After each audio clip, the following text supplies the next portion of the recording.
चलो, good morning. Good morning. हमने non profit organisation start किया, उसका ऑलरेडी क्वेश्चंस देखे हैं। अभी हम जो एडिशनल क्वेश्चंस है वो देख लेते हैं। ध्यान देना, अभी तो हमने क्या क्या पढ़ा एक बार रिवाइज कर लेते हैं।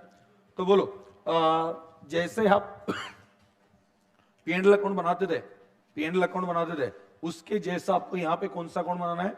Income and expenditure. और ये तीन लॉजिक पे, तीन प्रिंसिपल पे ये अकाउंट बनता था। पहला था मैचिंग, पीरियडिसिटी, पहला पीरियडिसिटी, दूसरा matching and third one is accrual. P and L account तीन प्रिंसिपल पे बनता था। पहला पीरियडिसिटी, दूसरा मैचिंग, तीसरा एक्रूअल। पीरियडिसिटी मतलब क्या? सबसे पहले पीरियड डिसाइड कर लो कौन से पीरियड के लिए आपको पी&एल अकाउंट या इनकम एंड एक्सपेंडिचर अकाउंट बनाना है। तो पी&एल अकाउंट, जैसे कि पी&एल अकाउंट या इनकम एंड एक्सपेंडिचर अकाउंट के नीचे लिखा जाता है क्या? For the year ended. Okay, तो जो आपने पीरियड लिखा है उसी पीरियड के इनकम और एक्सपेंसेस उसके नीचे रिफ्लेक्ट होने चाहिए। उससे पहले वाले पीरियड के या उसके बाद में के पीरियड के बिल्कुल भी नहीं आने चाहिए। इस वजह से हम क्या करते हैं मैचिंग प्रिंसिपल में? मैचिंग प्रिंसिपल क्या कहता है? उसी पीरियड के एक्सपेंसेस उसी पीरियड के इनकम के साथ मैच करो, और कोई भी प्रीवियस पीरियड का इनकम या एक्सपेंस हो या नेक्स्ट ईयर का हो तो उसे क्या कर दो? लेस कर दो। तो उसके लिए हम सब्सक्रिप्शन के लिए क्या कर देते? बोलो, सब्सक्रिप्शन। इस साल जो रिसीव हुआ उसमें से क्या कर देते आप? लास्ट ईयर का जो आउटस्टैंडिंग था वो लेस करेंगे, क्योंकि लास्ट ईयर का आउटस्टैंडिंग है वो इस साल रिसीव हो गया होगा, रिसिट में दिखाई देगा, बट उसे लेस करना है बिकॉज अगर ये करंट ईयर को बिलोंग नहीं करता है। दूसरी चीज हम क्या कर देते हैं? करंट ईयर का एडवांस। करंट ईयर में जो एडवांस मिला वो कब मिला? किसके लिए मिला? नेक्स्ट ईयर के लिए। उसे भी हम क्या करते थे? लेस करते थे। उसके बाद में आगे क्या करते थे? इस साल का आउटस्टैंडिंग ऐड। ये इस साल का आउटस्टैंडिंग ऐड क्यों करते थे? एक्रूअल क्या बोलता था? Record expenses when it is incurred and record income when it is earn. जब इनकम अर्न होता है, जब उसके ऊपर आपका हक बनता है, तो उस वक्त आपने रिकॉर्ड करना चाहिए, भले वो रिसीव नहीं हुआ है। जैसे कि आउटस्टैंडिंग सब्सक्रिप्शन मतलब क्या है? इस साल का सब्सक्रिप्शन था, लोगों ने दिया नहीं। हम लोगों से मांग सकते हैं कि ये साल शुरू हो गया, खत्म भी हो गया, फिर भी लोगों से पैसे नहीं मिले, तो अपना हक बनता है, उस ऑर्गेनाइजेशन का हक बनता है कि मेंबर के पास से इतने पैसे मांगे। बट अगले साल का जो सब्सक्रिप्शन है हम मांग सकते थे? नहीं, उसके ऊपर अपना हक नहीं था, मतलब that was not earn. Earn का मतलब क्या है? कि आपका जब हक बनता है इनकम के ऊपर, भले वो रिसीव हुआ या नहीं हुआ, तो उसे हम क्या बोलते हैं? अर्न। जैसे कि गुड्स मैंने आज बेचे क्रेडिट पे, मेरा पैसे मांगने का हक बनता है क्या? यस, बनता है ना, मेरा हक बनता है। मतलब भले 2 महीने बाद हो, भले 1 महीने बाद हो, मुझे पैसे मिलने चाहिए, तो मेरा हक बनता है पैसे मांगने का। लेकिन गुड्स बेचे ही नहीं है, तो उस केस में कौन सा हक? किसी से आप पैसे नहीं मांग सकते। सुनिए मैं क्या बोल रहा हूं, ठीक है? तो जब इनकम तब रिकॉर्ड करना है व्हेन इट इज अर्न। इस वजह से हम क्या करते हैं? आउटस्टैंडिंग सब्सक्रिप्शन ऐड करते हैं एक्रूअल की वजह से, और वहां पे क्या करते हैं? क्या करते हैं? जो एडवांस लास्ट ईयर में मिला था वो कौन साल का था? इस साल का। मतलब लास्ट ईयर में जब मिला था उसके ऊपर अपना कोई हक नहीं था, क्योंकि ये कौन से साल का था? इस साल का था।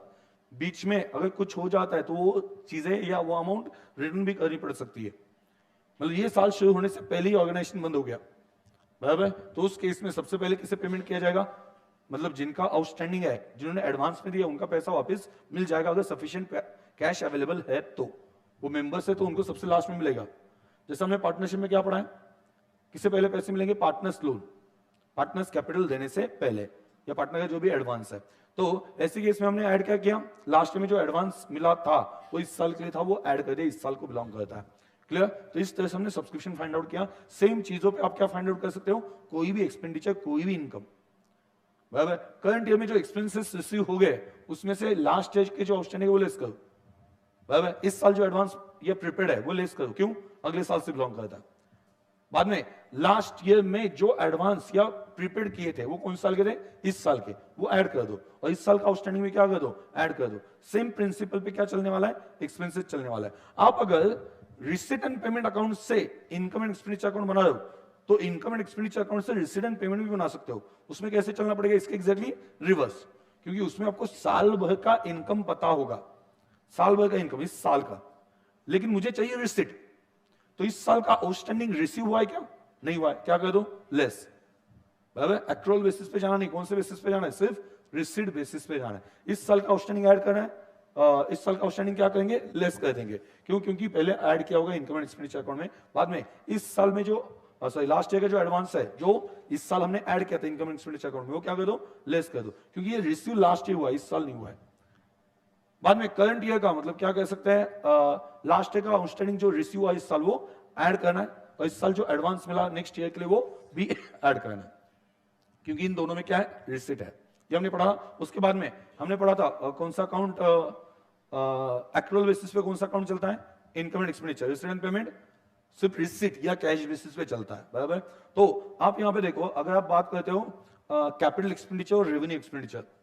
कैपिटल एक्सपेंडिचर क्या होता है, जिसके बेनिफिट आपको सालों साल मिलते जाते हैं, और रेवेन्यू एक्सपेंडिचर क्या होता है, जैसे सैलरी, बराबर। मैंने ऑलरेडी 1 महीने का बेनिफिट लिया, आपने काम किया, पैसे दे दिए, तो सैलरी का बेनिफिट सालों साल नहीं मिलता है। तो रिसीट एंड पेमेंट अकाउंट ये कंसिडर नहीं करता है क्या कि वो कैपिटल है या रेवेन्यू एक्सपेंडिचर है। भले बिल्डिंग परचेस करो उसके लिए पैसे दे दो तो पेमेंट साइड पे आएगा, और सैलरी पे करो तो भी पेमेंट साइड पे आएगा। लेकिन क्या वहां पे हम कह सकते हैं कि इनकम एंड एक्सपेंडिचर अकाउंट में क्या नहीं आएगा, क्या नहीं आएगा इसमें से, बिल्डिंग परचेस किए वो इनकम एंड एक्सपेंडिचर अकाउंट में आएगा क्या, नहीं।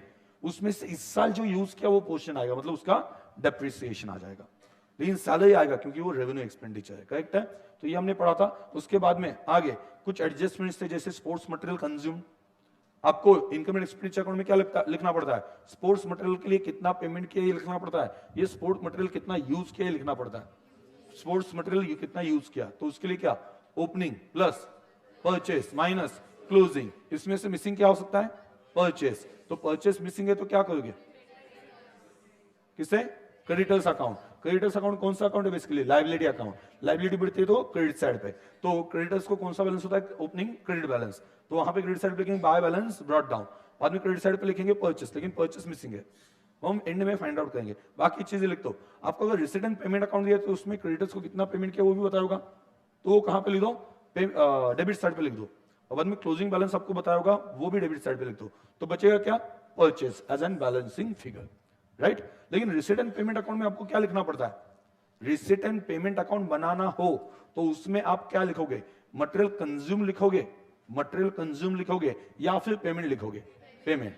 तो उसके लिए क्या करोगे आप, पेमेंट लिखना हो तो क्या करोगे, वंस अगेन क्रेडिटर्स अकाउंट, उसमें से निकल सकता है ना पेमेंट। डेबिट साइड पे टू बैंक लिखते हैं पेमेंट क्रेडिटर्स को, तो वो बनाएंगे, उसमें क्या लिखेंगे, ओपनिंग बैलेंस क्रेडिट साइड पे, बाद में परचेस। इस केस में परचेस पता ना हो, नहीं हो सकता शायद से, तो उसके लिए क्या है, ओपनिंग प्लस ओपनिंग में क्या करेंगे, ओपनिंग प्लस नहीं, उल्टा जाना पड़ेगा, opening plus purchase minus closing is equal to material consume. तो उल्टा जाएंगे, क्या, मटेरियल कंज्यूम ये इनकम एंड एक्सपेंडिचर अकाउंट में दिया होगा, प्लस क्लोजिंग माइनस ओपनिंग, बाकी क्या बचेगा, परचेस। तो परचेस आप क्रेडिटर्स अकाउंट में लिख दो, और बाद में क्या कर दो, क्लोजिंग बैलेंस लिख दो, वो भी आपको प्रॉब्लम में दिया होगा, तो आपको क्या मिलेगा, पेमेंट मिल जाएगा। आपको जैसे मैंने मटेरियल कंज्यूम बोला, वैसे एसेट के लिए क्या मिल सकता है, डेप्रिसिएशन। डेप्रिसिएशन कैसे होता है, अगर वो एसेट यूज की तो ही होता है ना, तो depreciation is nothing but it is similar to consumption. तो इस वजह से डेप्रिसिएशन निकालना हो तो आपके लिए ऑप्शन क्या है, opening asset plus purchase of asset minus closing balance of asset, ऐसे भी निकाल सकते हो। तो ये डेप्रिसिएशन आ जाएगा, opening plus purchase minus closing.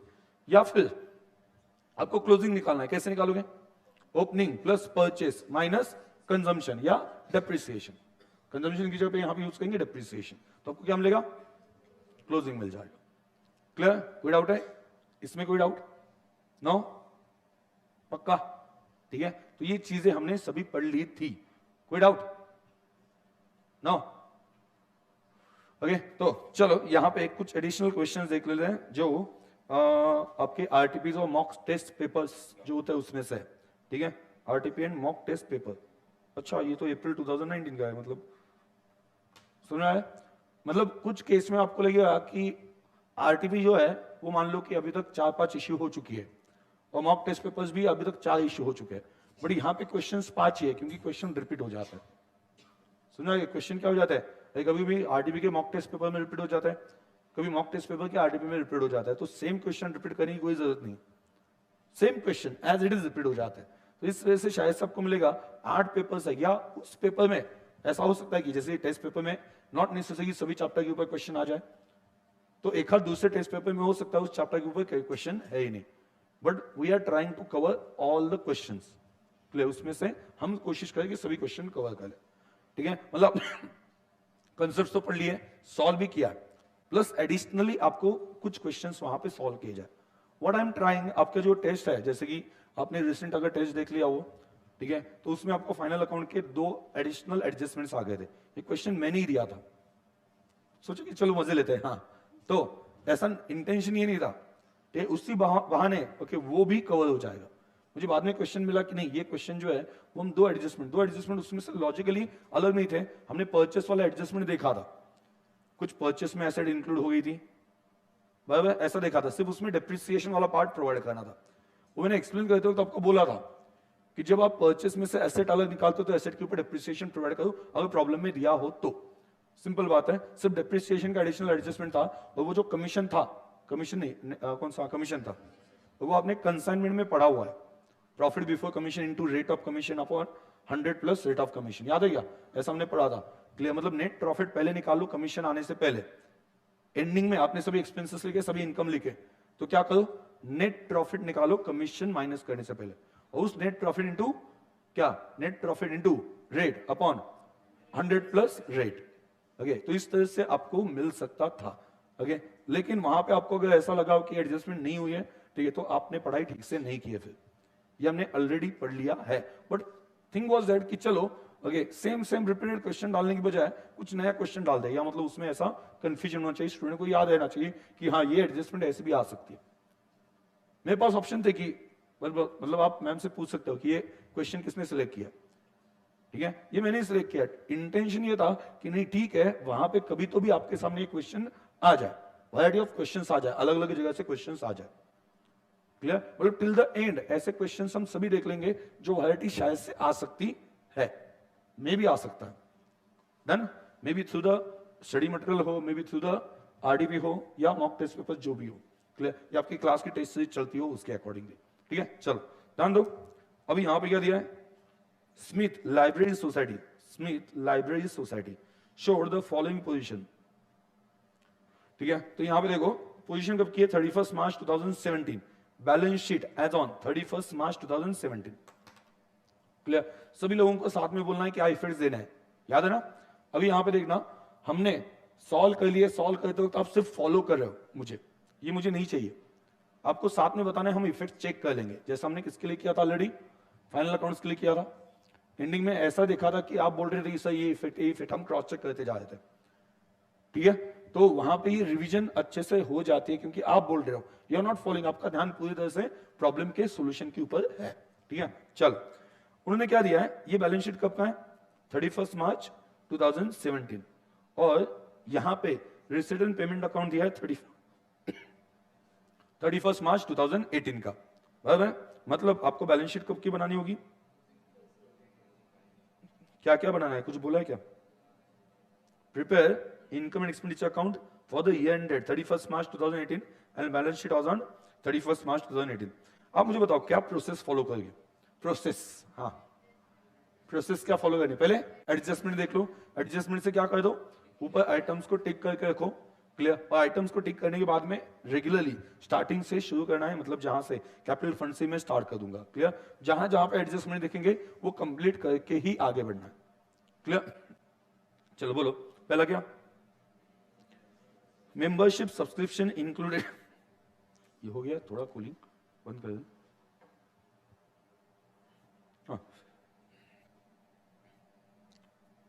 Membership subscription included rupees 10,000 received in advance.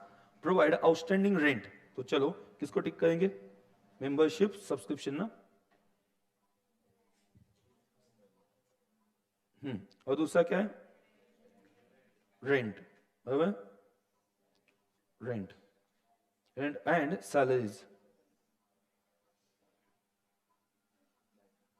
बराबर। आगे क्या है, books to be depreciated at 10% including addition. Books को क्या करना है, डेप्रिसिएट करना है। बुक्स अभी यूज होता है ना, तो डेप्रिसिएट करना ही पड़ेगा बुक्स को, सिंपल बात है। भले वहां पे क्या है कि आप बुक लेके वैसे देने देते हो, कुछ बुक ऐसी भी होगी जो आपने अभी तक खोली भी नहीं, पॉसिबल है। ठीक है, इंस्टीट्यूट की हो सकता है एक आध बुक खोली कैसे भी। ठीक है, मतलब आप वहां पे क्या कि आज ऐसा कॉन्फिडेंस लेके जाते हो कि आज तो बहुत पढ़ना है, बहुत पढ़ना है। बुक भी खुश होती है, आज अपना मतलब क्या है कि हीरो आ गया, हाँ ओके, तो आज तो ये बहुत पड़ेगा, 1 घंटा तो हटेगा ही नहीं। ठीक है, 1 घंटा तो हटेगा ही नहीं, मतलब बुक ऐसी पड़ी रहती है। आप आते हो 5 मिनट पढ़ते हो, ठीक है, और निकल जाते हो, बुक को कितना डिसअपॉइंटमेंट होता होगा। हमने 1 घंटा एक्सपेक्ट किया, 5 मिनट आ गया, मतलब क्या काम का ही नहीं है। ओके, तो मैं किसी और चीज के साथ लिंक नहीं कर रहा इसे। हाँ, मतलब बुक की फीलिंग को सोचो, आप कभी सोचते हो बुक को क्या लगता होगा। बुक को भी कुछ फीलिंग होते होंगे ना, मतलब क्या है कि इसने, मतलब क्या है कि ये जगाई, क्या बोलते हैं, फीलिंग जगाई। क्या फीलिंग जगाई? 1 घंटा तो अभी ये छोड़ेगा नहीं, ठीक है, और 5 मिनट में ही निकल गया, मतलब कुछ काम का ही नहीं। मतलब बुक भी ऐसा ही बोलते होंगे ना, मतलब थोड़ा बुक के बारे में सोचो, ठीक है। तो ऐसे केस में बुक का यूज होता है क्या? नहीं होता है। 5 मिनट, हाँ, तो भी बुक की वैल्यू क्या हो जाती है? डिप्रिसिएट हो ही जाती है, ठीक है। बुक को भी फीलिंग होती है, कैलकुलेटर की आपके फीलिंग है, बुक को फीलिंग है, हर एक चीज को फीलिंग है। थोड़ा आप अगर, मतलब आप सेल्फिश हो, पता क्या, खुद के बारे में सोचते हो। कभी आपने सोचा ही नहीं बुक के बारे में, कैलकुलेटर के बारे में? कैलकुलेटर को कैसा लगता होगा, मतलब ऐसे जोर से ठाक ठाक ठाक ठाक करे, आउच आउच आउच आउच, अरे भाई यहाँ पे नहीं, यहाँ पे नहीं, नहीं नहीं नहीं, नहीं।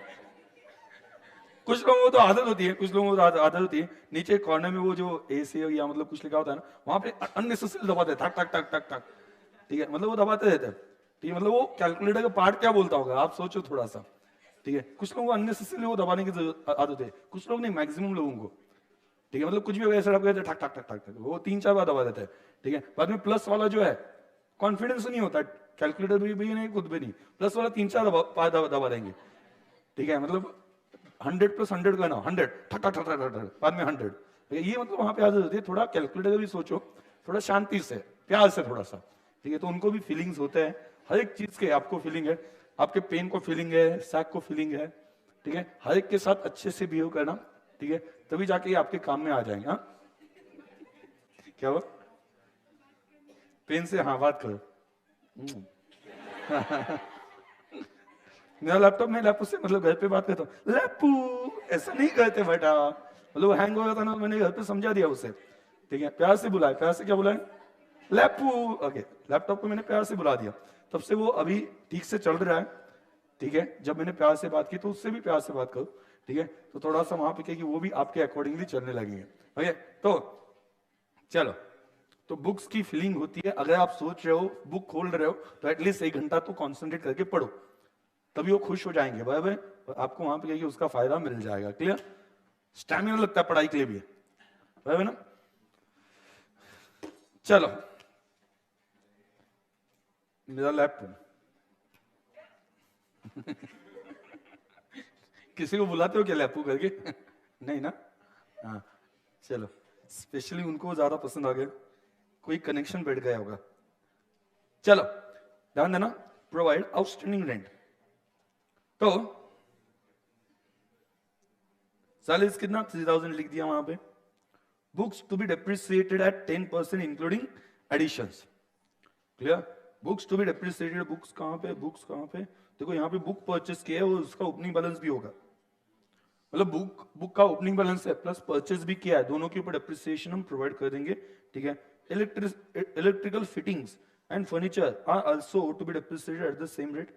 इलेक्ट्रिकल फिटिंग यहाँ पे नहीं है, बराबर ना, मतलब पेमेंट साइड पे नहीं है, पेमेंट साइड पे नहीं, मतलब कुछ एडिशनल परचेस इंस्टॉल नहीं किया, लेकिन यहाँ पे है ना इलेक्ट्रिकल फिटिंग्स। आगे बोलो, क्या हो गया? दोनों है क्या? Okay, furniture. आगे बोलो, क्या होगा? 75% of the entrance fees is to be capitalize, मतलब 75% एंट्रेंस फीस कैपिटलाइज करनी, मतलब कहां पे ऐड करना है? कैपिटल फंड में। और बाकी 25% इनकम एंड एक्सपेंडिचर, मतलब इनकम साइड पे वहां पे डाल दो 25%। एंट्रेंस फीस किधर है? तो किधर है? हाँ, यहाँ पे। Interest on securities is to be calculated at 5% per annum, including purchase made on 1st October 2017 for 40,000. Interest on securities is to be calculated at 5%, including purchase made. मतलब दो है, ओपनिंग का भी है, कुछ परचेस किया है। परचेस कब किया? 1st अक्टूबर को। जो ओपनिंग है उसके ऊपर इंटरेस्ट कितने दिन का लगेगा? साल भर का। जो परचेस किया 1st अक्टूबर को, उसके ऊपर कितने दिन का लगेगा? 6 महीने का, मतलब अक्टूबर, नवंबर, दिसंबर, जनवरी, फरवरी, मार्च। मार्च का ही है ना? हाँ, यस। तो यहाँ पे देखो, आप अगर देख सकते हो तो यहाँ पे इन्वेस्टमेंट मिलेगा आपको, और इन्वेस्टमेंट परचेस किया यहाँ पे मिल जाएगा। समझ आ गया? मतलब इन्वेस्टमेंट के ऊपर आप देखते हो बेसिकली तो दो एडजस्टमेंट है, बराबर ना, मतलब परचेस वाला है अगर परचेस ऐड करना है उसके ऊपर क्या करना है, इंटरेस्ट कैलकुलेट करना है दोनों के ऊपर, और किसके ऊपर, बुक्स के ऊपर भी, बुक्स भी परचेस किए ना, और दोनों के ऊपर डिप्रिसिएशन है। तो यहाँ पे आप याद रखोगे जब बुक्स का आइटम आ जाएगा तब दोनों इफेक्ट्स देने हैं, एक तो परचेस ऐड करना है और डिप्रिसिएशन प्रोवाइड करते हो, पूरा डिप्रिसिएशन प्रोवाइड करना है। क्लियर, कोई डाउट है, कोई शक? चलो बोलो अभी कहां से स्टार्ट करेंगे, सिस्टम समझ में आ रही? पहले एडजस्टमेंट देके टिक कर दिया, अभी मैं साथ में एक्सप्लेन कर रहा हूं इस वजह से टाइम लग रहा है, पर आप एग्जाम में जब देखोगे सिर्फ टिक कर लोगे फटाफट, उसमें टाइम स्पेंड नहीं करना, ज्यादा सोचना नहीं, वो आइटम जब आएगा तो उस वक्त हम ज्यादा सोचेंगे, उसके इफेक्ट्स के बारे में सोच लेंगे। तो चलो उसमें सबसे पहले क्या आता है, कैपिटल फंड। अब कैपिटल फंड कहां पे लिखेंगे, कैपिटल फंड कहां पे बोलो, बैलेंस शीट कितना है, 7,93,000, कितना है, 7,93,000, राइट, 7,93,000, नहीं बनाना नहीं है,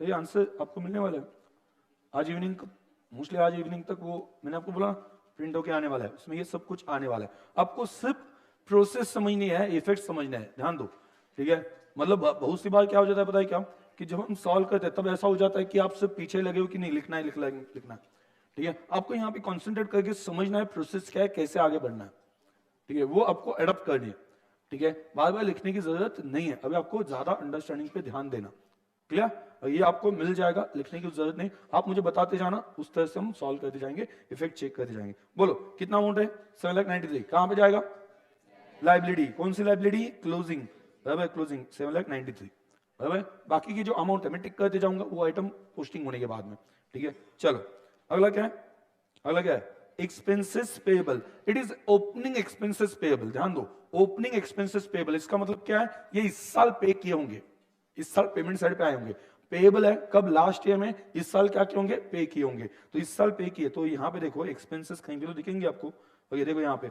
आउटस्टैंडिंग एक्सपेंसेस पेड, मतलब ये 7,000 थे और ये 7,000 पे किए, इसका मतलब कुछ आउटस्टैंडिंग है क्या, नहीं है, यहाँ पे इफेक्ट वहां पे क्या हो गया, खत्म हो गया, मतलब आगे इससे लाइबिलिटी में दिखाना है क्या, नहीं, इट इज ऑलरेडी पेड, तो लाइबिलिटी में दिख रहा है कहीं पे, नहीं दिखाई देगा, दिखना भी नहीं चाहिए। देखो यहाँ पे वो वाला जो 7,000 है आउटस्टैंडिंग एक्सपेंसेस, वो नहीं दिख रहा, अलग दिख रहा है इस साल का आउटस्टैंडिंग, वो दिखाई देंगे, बट लास्ट ईयर का जो 7,000 आउटस्टैंडिंग है वो नहीं दिख रहा है। अगर एडजस्टमेंट में बताया होता कि लास्ट ईयर का आउटस्टैंडिंग पे नहीं किया तो हम यहाँ पे 7,000 दिखा देते, ठीक है, बट जनरली ये माना जाता है लास्ट ईयर की आउटस्टैंडिंग इस साल पे करेंगे, ऑब्वियस सी बात है, मतलब 2-3 महीने बाद पे कर देंगे इस साल में, लास्ट ईयर मतलब लास्ट ईयर 31 मार्च से पेंडिंग है, इस 31 मार्च तक पेंडिंग रहेगा क्या, नहीं, कुछ बताया ना तो हम लोग क्या मानते हैं, पे हो गए, क्लियर। चलो बोलो आगे,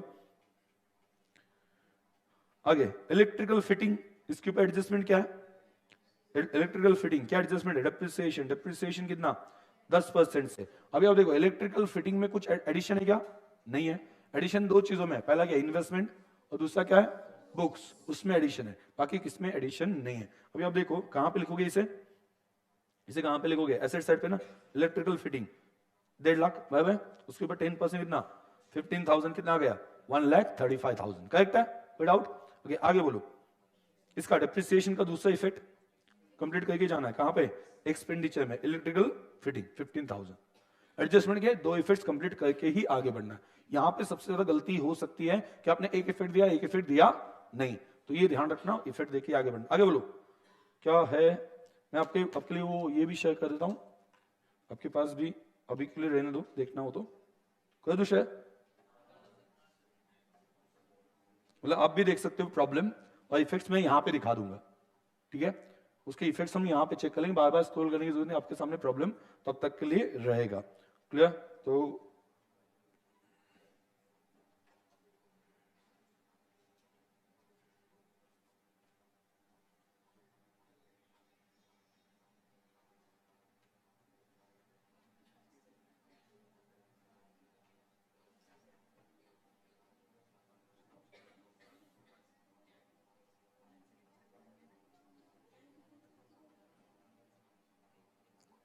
ले लो,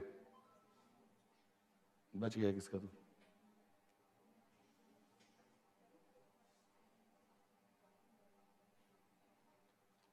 हाँ क्वेश्चन ओपन ओपन करके रखना, यहाँ पे हम इफेक्ट्स देख लेंगे, आपके पास क्वेश्चन ओपन रहने दो, ठीक है, क्वेश्चन रहने दो, तो क्वेश्चन का अमाउंट वहां पे प्रॉपर्ली पोस्ट किया है कि नहीं वो चेक कर लेते हैं।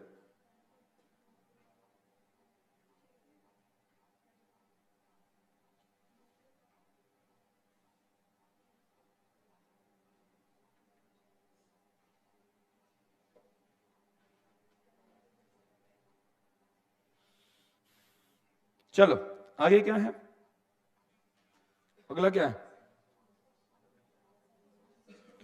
फर्नीचर है। आगे क्या है, फर्नीचर।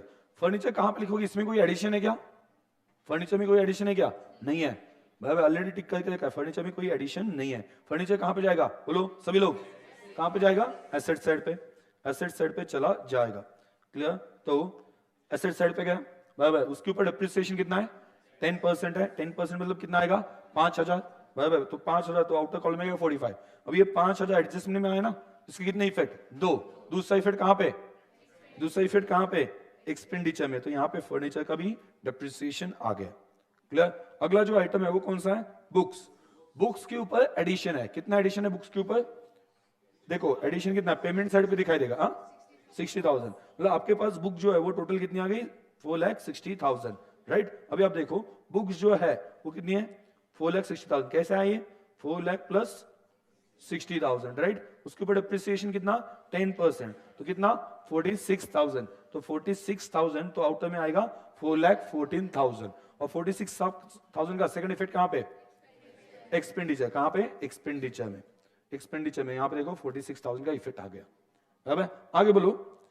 हाँ, इन्वेस्टमेंट, इन्वेस्टमेंट जो है वो कहां पे जाएगा, एसेट साइड पे, लेकिन इन्वेस्टमेंट में एडिशन भी है, कितना एडिशन है देखो, पेमेंट साइड पे 40,000, पहले वाली इन्वेस्टमेंट कितनी है, 1.5 लाख, अभी कितनी है 40,000, लेकिन क्लियरली ये बताया कि अभी जो इन्वेस्टमेंट परचेस की वो 1 अक्टूबर को परचेस की, बराबर ना। अभी जो इन्वेस्टमेंट परचेस की दैट वाज परचेस्ड ऑन 1 अक्टूबर, मतलब उसके ऊपर इंटरेस्ट कितने दिन का मिलेगा, जितने दिन से परचेस किया है, मतलब अक्टूबर, नवंबर, दिसंबर, जनवरी, फरवरी, मार्च, इतने दिन का ही मिलेगा, 6 महीने का ही मिल जाएगा, सुना गया, 6 महीने का मिल जाएगा। तो अभी आप मुझे बोलो 6 महीने का इंटरेस्ट और पहला जो बैलेंस है उसके ऊपर पूरा साल भर का कितना परसेंट, कितना परसेंट है, 10%, राइट, तो 5% है। ओके चलो यहां पे देखो इन्वेस्टमेंट, इन्वेस्टमेंट कितना है, टोटल 1,90,000, कैसा है 1,90,000, 1,90,000 कैसा है, 1,50,000 प्लस 40,000, 1,90,000।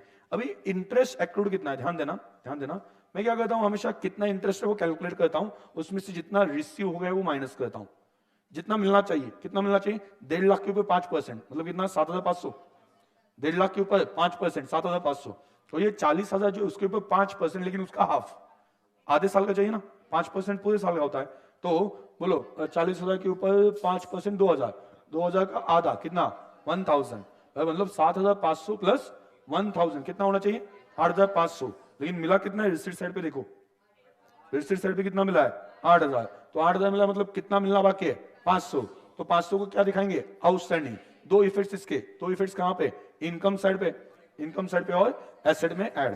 तो देखो इनकम साइड पे मैं पहले इसकी वर्किंग नोट दिखाता हूं, चलो 1.5 लाख के ऊपर फुल ईयर का डिप्रिसिएशन कितना 7,500, 40,000 के ऊपर 5% कितना 1,000, तो टोटल बनता है 8,500, ओके, माइनस कितना रिसीव कितना है, रिसीव साइड पे 8,000, तो कितना आउटस्टैंडिंग है 500, समझा, कोई डाउट है, पक्का, अब तो टैलेंटेड हो, इतना टैलेंट लाते कहां से हो, एकदम फटाफट आंसर दे दो। तो चलो यहाँ पे 1,90,000, उसमें क्या ऐड कर दिया 500, कितना हो गया 1,90,500, यहाँ पे इतना इन्वेस्टमेंट का बाकी है, बराबर। और ये 500 का दूसरा इफेक्ट कहां पे, इनकम साइड पे ना, इनकम साइड पे यहाँ पे देखो 8,000 इंटरेस्ट रिसीव्ड प्लस 500, 500 उसमें ऐड करें, इस साल की इनकम में 8,000 जो मिला है, टोटल इस साल का इनकम कितना है 8,500, रिसीव हुआ है 8,000, लेकिन इनकम कितना है जिसके ऊपर हक बनता है अपना, मैंने बोला था ना, मैंने अगर 6 महीने के लिए इन्वेस्टमेंट होल्ड की तो मेरा हक बनता है कि 6 महीने का इंटरेस्ट में मांग लू, भले वो मैंने आपको सिंपली बोला था कि वो पेमेंट कब करेंगे इंटरेस्ट का, मार्च खत्म हो गया 31 मार्च पे पे करेंगे या अगले 10 दिनों में पे करेंगे, मे भी अगले 10 दिनों में, इमीडिएटली उस दिन नहीं आता है, वो कैलकुलेशन करेंगे और वहां पे कहीं इंटरेस्ट दे देंगे, समझा गया। इस वजह से जनरली इंटरेस्ट आउटस्टैंडिंग रहता है। सैलरीज भी आउटस्टैंडिंग होने की वजह क्या है, बार बार आपने कॉमन एडजस्टमेंट देखी होगी, सैलरीज आउटस्टैंडिंग और क्या है इंटरेस्ट आउटस्टैंडिंग, रेंट आउटस्टैंडिंग। इसका क्या होता है पैटर्न पता है क्या, 31 मार्च पे जब वो पीरियड कंप्लीट होता है तो हमारी अगर एग्रीमेंट हो उनके साथ, एग्रीमेंट किस बात की कि हम आपको अगले 10 तारीख को पेमेंट करने वाले, तो इस वजह से जनरली मार्च महीने का आउटस्टैंडिंग रहता ही है। प्रैक्टिकल लाइफ में भी आप सोचो कि सैलरीज मतलब उस पर्सन ने कब से कब तक काम किया, 1 मार्च से 31 मार्च, क्या हम 31 मार्च के दिन जाते वक्त उसे बोलेंगे ये ले तुम्हारे 10,000 रुपए निकल जा, बराबर? तो ऐसा होता है, या आप क्या बोलते हो, आपके बैंक अकाउंट में आ जाएंगे 5 तारीख को। क्या होता है, 5 तारीख को आपके बैंक अकाउंट में आते हैं। आपके घर पे जितने सैलरीड मतलब क्या कि मम्मी पापा सैलरीड होंगे, तो आपको पता होगा कि पेमेंट कब आता है, महीना खत्म होने के बाद में 5-10 तारीख ऐसी डिसाइड होती है, उस दिन पेमेंट आता है। मेरा भी जो पेमेंट आता है 10,000 का पेमेंट, वो 5 तारीख को ही आता है। एक्चुअली मैं बोल रहा हूँ 5 तारीख को आता है, हाँ ये रियलिटी 5 तारीख को आता है, ठीक है, 10,000 का पेमेंट। हाँ तो हाँ मैंने सच बोला है, हाँ 5 तारीख को पेमेंट आता है, क्लियर, ये सच है। तो चलो आगे। 10,000 झूठ है? नहीं, ऐसा नहीं, मैं कभी झूठ बोल सकता हूं, आपको क्या लगता है? हाँ चलो आगे बोलो कॉन्फिडेंस मेरा ही मुझ पे ठीक है, चलो बोलो कॉन्फिडेंस से चलो आगे। अगला क्या था, समझा लॉजिक? हर बार आपको ये एडजस्टमेंट्स क्यों आते हैं समझ में आया? ठीक है, क्योंकि मंथ एंड पे इमीडिएटली उस दिन पेमेंट नहीं होता है, हमने डिसाइड किया होता है उसके साथ कि पेमेंट जो है 5 तारीख 10 तारीख ऐसा आपको मिलेगा, तो इस वजह से वो 31 मार्च पे आउटस्टैंडिंग दिखाई देता है। क्लियर? 31 मार्च का पोजीशन दिखा दे ना, पोजीशन उस दिन का दिखा दे, तो उस दिन पे क्या है, अभी तक वो सैलरी पे नहीं हुई थी, बराबर? तो चलो आगे। अच्छा आप मुझे बता देना, आप मुझे बता देना कि बैलेंस शीट कब बनता है, ईयर एंड कब, डेट 31 मार्च, उस दिन कौन से टाइम पे बनता है?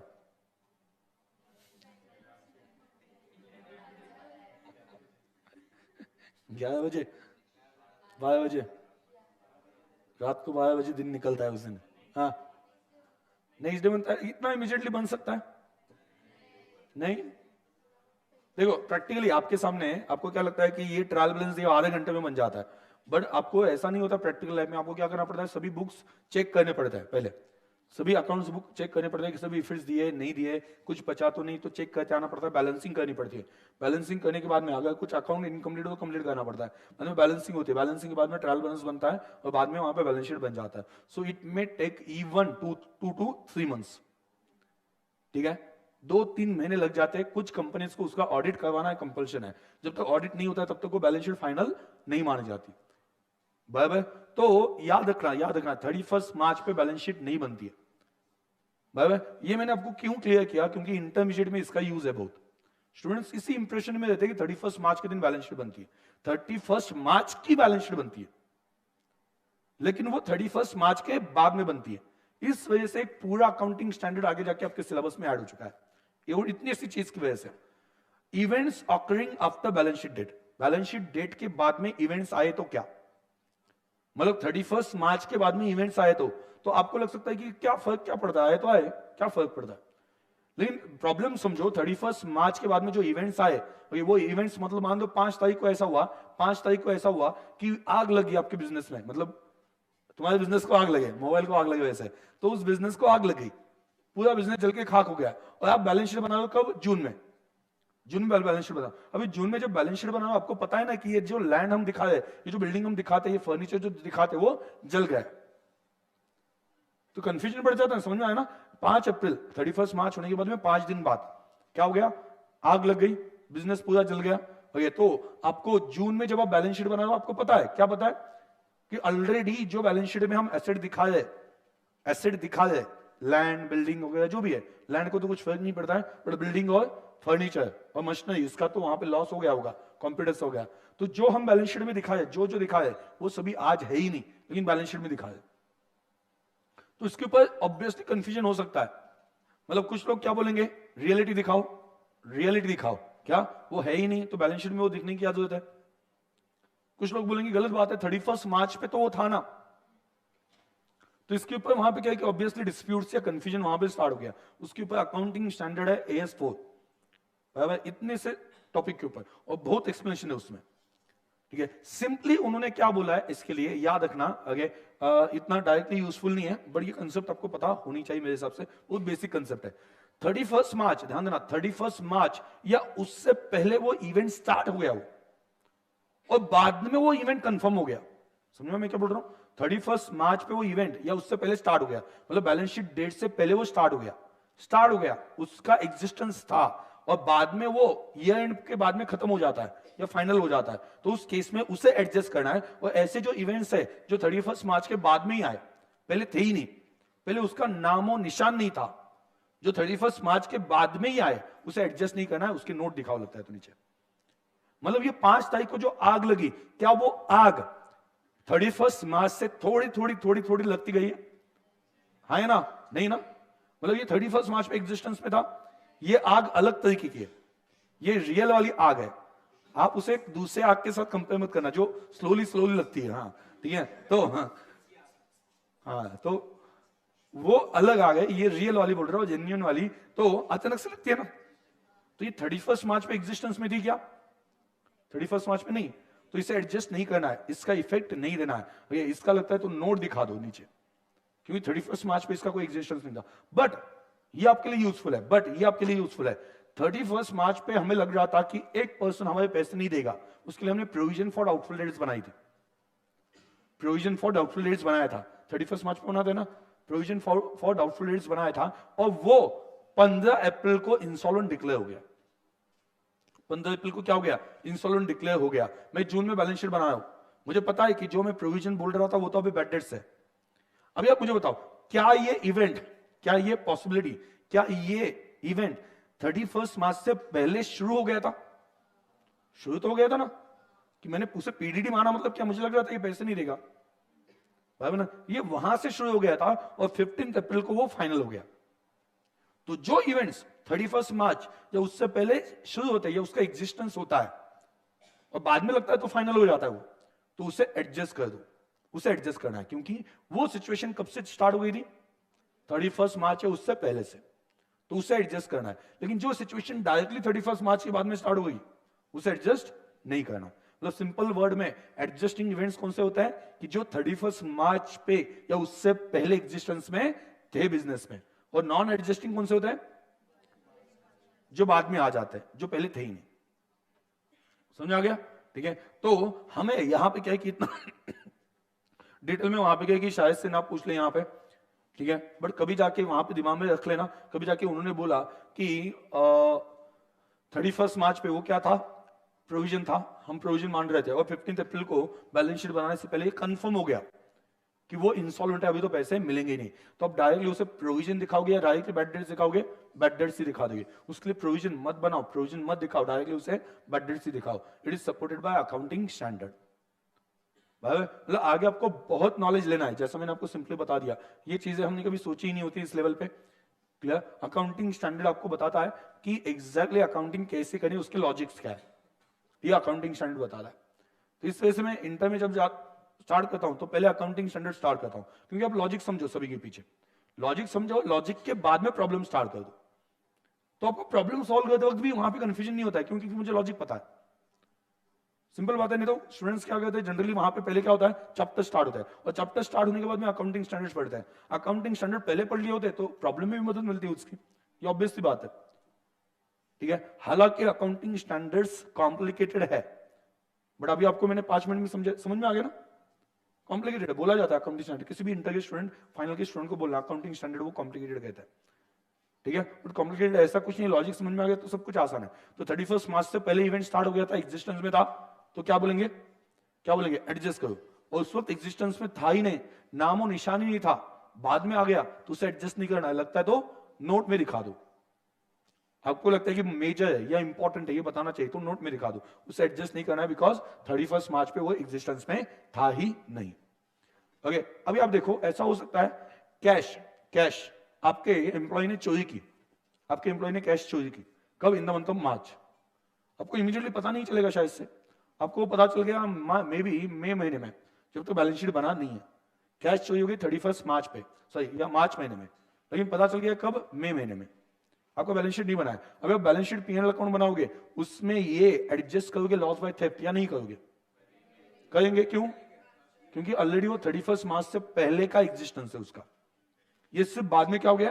कंफर्म हो गया। समझ आ गया? तो ये एज बोलता है कि ऐसी चीजें जो बाद में आती है, बाद में पता चलती है, बट जिसका एग्जिस्टेंस 31 मार्च से पहले से था, तो वो चीजें एडजस्ट की जाती है, बराबर। और जिससे पहले से एग्जिस्टेंस था ही नहीं जिसका, जैसे फॉर एग्जांपल मान लो 15 अप्रैल को अर्थक्वेक हो गया, उसमें अपनी बिल्डिंग गिर गई, एक पर्टिकुलर फैक्ट्री की बिल्डिंग गिर गई, तो आप क्या बोलोगे, इसे एडजस्ट करना है कि नहीं करना है, बैलेंस शीट में नहीं करना है, क्यों, क्योंकि 31 मार्च पे उसका एग्जिस्टेंस इस इवेंट का नहीं था। आया समझ में मैं क्या बोल रहा हूं, पक्का क्लियर? तो चलो आगे बढ़ते हैं।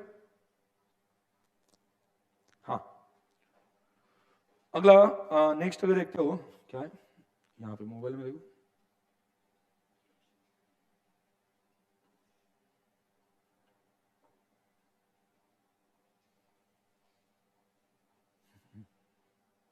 क्या आगे, हाँ cash at bank and cash in hand, ये ओपनिंग है बराबर, ओपनिंग बैलेंस शीट में लिखा हो सकता है और रिसिप्ट के डेबिट साइड पे लिखा हो सकता है, रिसिप्ट के डेबिट साइड पे है ना, यस, तो दोनों इफेक्ट्स यहीं पे खत्म हो गए। हमें ओपनिंग बैलेंस शीट बनाना होता तो वहां पे हम लिख देते। आगे बोलो और क्या है, ये हो गया पहला खत्म, आगे आगे बढ़ो। Balance, opening balance cash at bank मिला रिसिप्ट एंड पेमेंट में, opening balance cash at bank cash in hand, ये तो ऑलरेडी हो चुका है दोनों जगह पे इफेक्ट। आगे बोलो एंट्रेंस फीस, क्या बोला एंट्रेंस फीस के लिए कुछ बोला है क्या,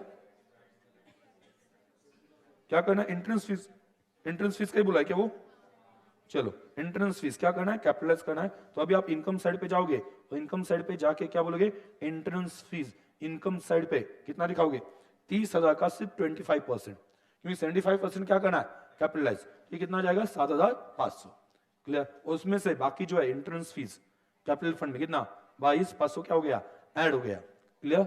आगे और क्या है, membership subscription 2 lakh, membership subscription कोई एडजस्टमेंट है ना इसके ऊपर, क्या एडजस्टमेंट है, 2 एडजस्टमेंट है शायद से। Membership subscription included 10,000 received in advance, received in advance क्या करना है एड लेस लेस, ओके, और प्रोवाइड फॉर आउटस्टैंडिंग रेंट, वो तो रेंट का है, चलो मेंबरशिप सब्सक्रिप्शन यहाँ पे डायरेक्टली एडजस्ट किया होगा शायद से, देखो हाँ मेंबरशिप सब्सक्रिप्शन कितना है 2 लाख, ओके, और उसमें से लेस रिसीव्ड इन एडवांस 10,000 कितना बचा 1,90,000, बाकी एडजस्टमेंट नहीं। 10,000 का क्या करना लाइबिलिटी साइड पे, दूसरा फिर देना है ना एडजस्टमेंट है, तो कहां पे दिखाएंगे लाइबिलिटी साइड पे दिखा देंगे, तो मेंबरशिप हाँ हो गया। आगे बोलो क्या है, cell proceed of old papers, old papers बेचे, ओल्ड पेपर्स बेचे, तो बोलो ये आपका इनकम दिखाओगे आप, ओल्ड पेपर्स कितना 1,500, कोई एडजस्टमेंट नहीं है। आगे बोलो to hire of lecture hall, lecture hall वहां पे हमने हायर किया तो उसके लिए एक्सपेंसेस, ये क्या है रिसिप्ट साइड पे सॉरी इनकम है, तो हायर ऑफ लेक्चर हॉल कितना 20,000। आगे interest on security already adjusted, already adjust हो चुका है, इंटरेस्ट वाला पार्ट हो गया ना। आगे अब पेमेंट साइड पे देखो, देखो कहीं पे भी हमने सीक्वेंस छोड़ा है क्या, नहीं छोड़ना भी नहीं, जितना आप सीक्वेंस फॉलो करोगे उतना आपके टैली मतलब प्रॉब्लम टैली होने के चांसेस बढ़ जाएंगे। गड़बड़ मैक्सिमम टाइम यही होती है कि आपका ये आइटम लिखना रह गया, इसके सेकंड इफेक्ट देने रह गए, तो ये अवॉइड करने के लिए सीक्वेंस बहुत इंपॉर्टेंट है, क्लियर। आगे हमें मतलब हम यहां पे पहुंचे, हमें ये गारंटी है कि पहले वाला कुछ बचा नहीं, सुना गया ना, ये गारंटी होनी चाहिए, ये कॉन्फिडेंस होना चाहिए कि पहले वाला कुछ छूटा नहीं, सभी के 2 इफेक्ट कंप्लीट करके रेडी है। आगे इलेक्ट्रिक चार्जेस कहां पे, एक्सपेंसेस में कोई एडजस्टमेंट है क्या, नहीं है, पेमेंट ये किया है ना, और ये इलेक्ट्रिक चार्जेस एसेट है क्या, नहीं, ये पेमेंट कहां पे एक्सपेंस। प्रिंटिंग एंड स्टेशनरी कितना है 5,000, वो भी लिख दिया एक्सपेंसेस में। Telephone expenses 5,000।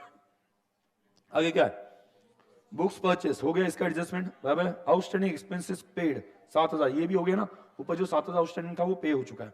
आगे रेंट, रेंट के ऊपर एडजस्टमेंट है ना, क्या एडजस्टमेंट है बोलो कितना 4,000 आउटस्टैंडिंग है, तो हम क्या करेंगे 2 इफेक्ट, एक तो रेंट में ऐड और दूसरा कहां पे दिखाएंगे लाइबिलिटी साइड पे, तो 88,000 प्लस 4,000 कितना 92,000, और दूसरा इफेक्ट 4,000 का कहां पे दिया लाइबिलिटी साइड पे, यहां पे देखो 4,000 ये इफेक्ट दे दिया, क्लियर।